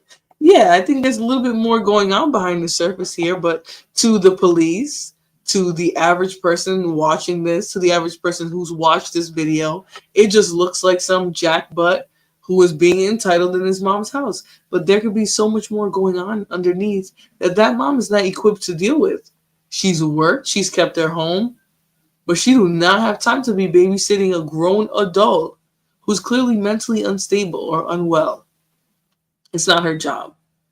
And there really isn't a lot of resources for those people, right? They become a public health burden. One that we don't have not even a few pennies to rub together to take care of. I'm just trying to protect my family. I called y'all. How you gonna take me to jail? How you gonna take me to jail because I called y'all? Yeah, I see him. How you gonna take me to jail because I called y'all? What? You see what? That ain't nothing. What happened here? You see what? That's her stuff. That's what she No, got. I'm talking about the stove. What happened to the Who stove? the stove, bro? Why'd you carry me out of my house like this? Why'd you carry me out of my house like this? What are you doing? Let me sit down in my house. What are you doing? What are you doing? Ain't nothing going on. I ain't going nowhere. What are they doing? I'm not Hey, going Robo. nowhere. She ain't press charge on me. None of that stuff is not mine. What are you talking about? Y'all just come to people's house. Come on now. Talking about drugs. There ain't no drugs in here. How you gonna tell us my stuff? Can you just stay out of the house until we get Talking out? about. No, I ain't gonna jump nothing. I don't care. I ain't do nothing. You gonna press charges on me? Robo. More, you gonna press charges on me? You come on now. You know I ain't do nothing, more. Okay, then they just can't take. I ain't going to jail. I think it's When I called y'all, I can't go to jail. When I called y'all. When I called y'all, I got one. I'll grab it. I called y'all. So how I'm gonna go to jail? How I'm gonna go to jail when I called y'all? Oh, do you got a bag? I'll be on Just that. grab a bag. Now, obviously, he's I'm gonna not the one who called. It was the mom, but he's not in his right frame. Then when I call it, dog. If nothing else, we got 31. 50. Are you able to clear?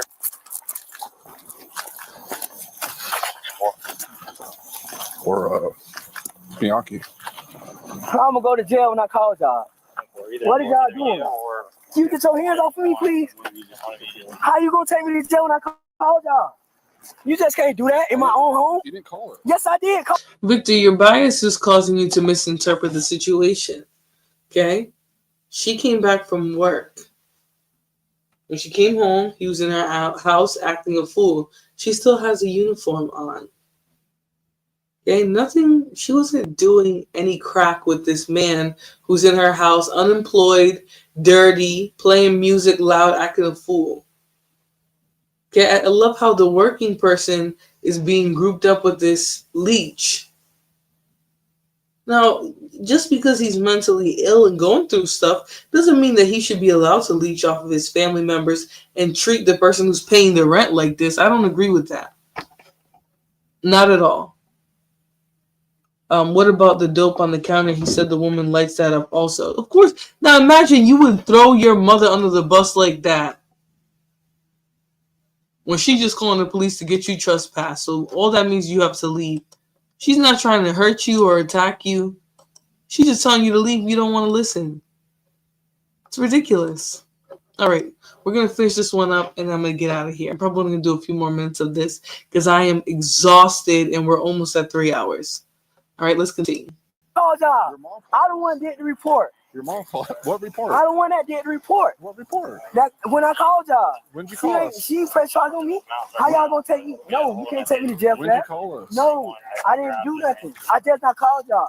I told y'all she was snapping on me. How you just gonna try to do something like that? Or tampering with evidence? She is not. She is not press charge on me. I ain't trouble with nothing. What did you talk about? So don't try to act like she pressed charge on me, please. Grab a Not bag. try to act like she I pressed want to charge search him on me. again before we. Okay, you can search me all day. You gonna search my ass. You gonna search my ass. Is there something in your ass? No, it ain't nothing in my ass. You ain't gonna go in my ass. I'm not, definitely. You definitely not gonna do that. That was the perfect answer by the police officer, by the way, guys.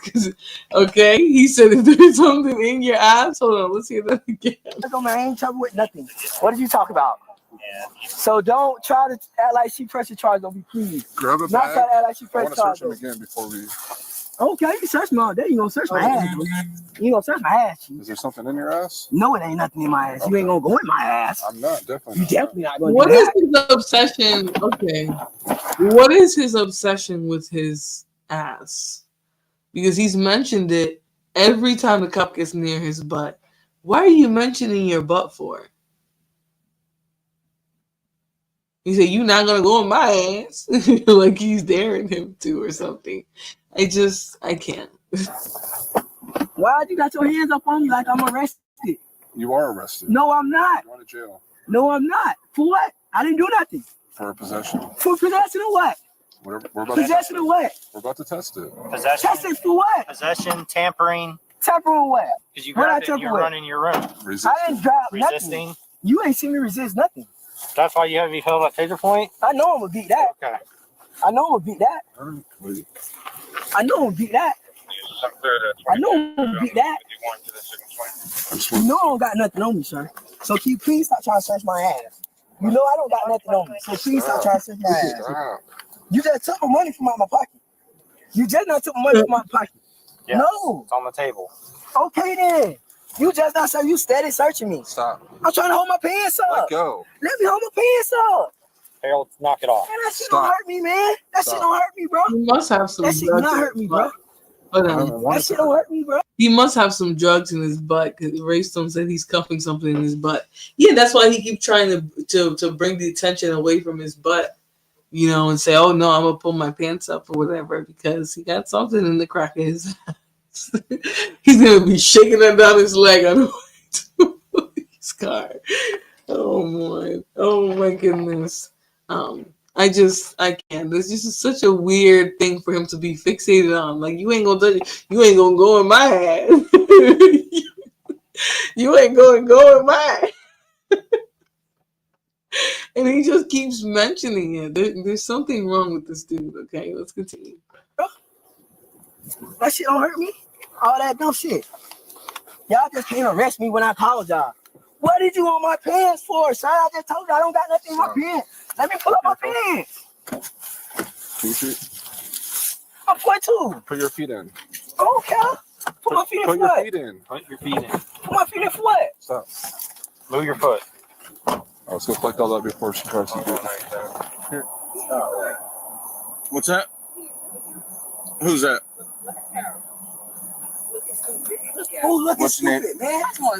stupid, man? Yeah, yep. Whatever it is. I believe it's probably, like somebody said, ecstasy or something like that. Because, yeah, he keeps talking about his booty cheeks. He keeps clenching up and boop, he keeps doing all that. I think he got some ants in his pants. I saw somebody do the James Brown song. He definitely got ants in his pants. Let's continue. No. We don't need any of that. We don't need that. Don't be on that. Okay. Fuck you calling police on me for? What's going Fuck, on? who do something for you around here? Look how you that acting. shit, bro.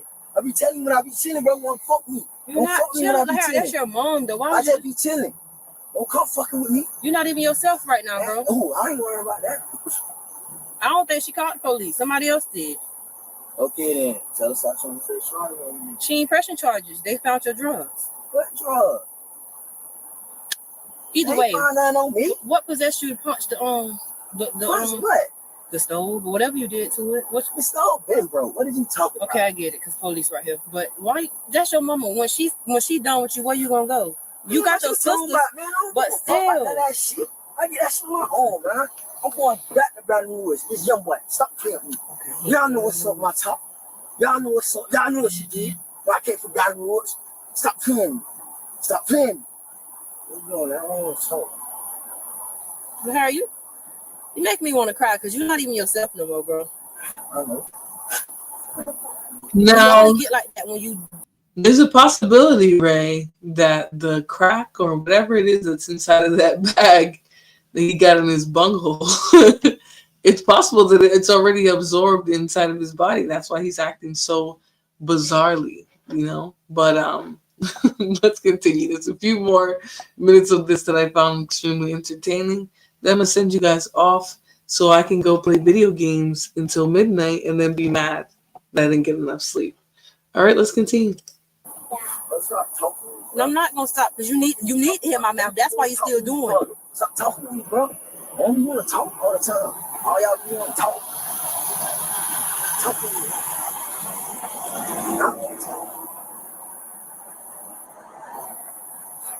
Who's that like this with just you? I see him smiling. What are you smiling about? Don't know.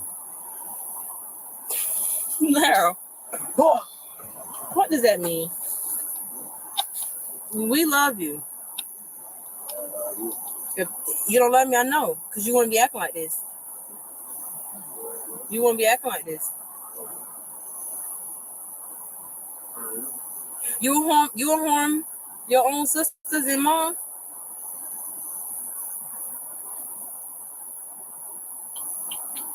You want to be in the streets? Live on the streets? So, looks like sis is trying to talk some sense into her sibling now. I think it is really telling that the police officers just let the sister talk to him. You know, they're not always going to go there and try to make the situation worse. But this man has obviously been terrorizing his mom. And they say, you know what? You can deal with him. Talk to him. You're the family. Try to talk some sense into this man because what he's doing don't make no sense. And what he's doing don't make no sense. The fact that your mother has called the police on you, you're doing too much.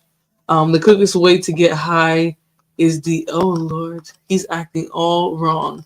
Yeah, it's a lot. The fact that his sister has to even be lecturing him from the back of a police car is actually pretty sad.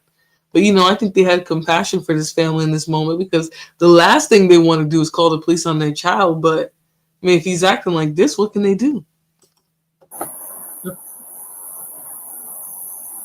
He only get like this on that stuff. What's he usually take?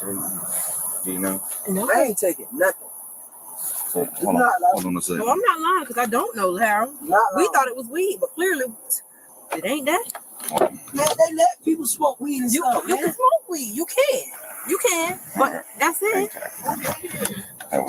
Yeah, so That was weed. So basically, I just got the window up. I wasn't sure if he got anything else on him. Is he hiding we think he can Molly? Yeah. This is pretty consistent with that. No, because I just came yesterday. He's fine.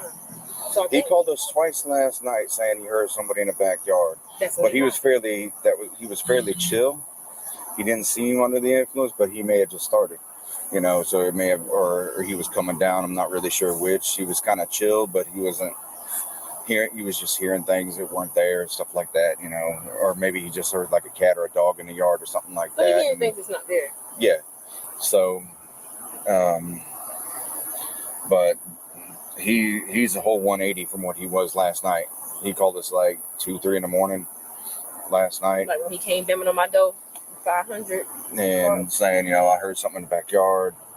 All right, so the cops have some compassion. They're listening. He had hallucinations and whatever going on the night before, right? He's hearing someone in the backyard. He's seeing things. He's tripping out. They understand that there's a lot more going here. They know he has family. But again, y'all don't understand how many people are resistant to medication. And it's not necessarily like they just want to be. Some people, it's just the nature of their disease, you know, is to resist, is to not want to seek that treatment, not want to go forward and put the work that it really takes, right? To have a condition, for example, like schizophrenia that we saw, or whatever, bipolar, whatever the condition is. Those types of things they require a special level of care. Very, very special.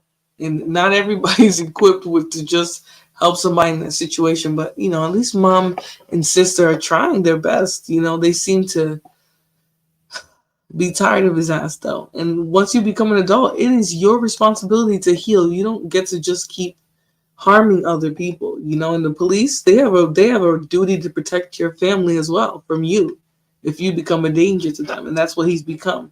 You know, she's obviously a working person. You know what was so funny? Everyone in the chat of this video was like, oh, she keeps a beautiful, tidy home. Like, and this son is just in there being disrespectful, calling her out of her name and talking about how they would react just like she did. You know, but nobody understood that this was more of like a situation where there's no services or places for this young man to go. Let's say he don't have insurance. Where is he going now? Who's going to take care of him? What hospital is going to keep him? You know, he would have to be in a really, really bad condition. And even then, some of those places are no place for a person to get healthy in the first place. But I'm going to end it there, guys. I don't want to go too much more into this video because it just continues the drama and the sister talking to the police about his condition. But make sure you guys hit the like button for me on the way out. Hopefully you guys enjoyed the show. I surely enjoy doing this. You guys don't understand. I love doing these.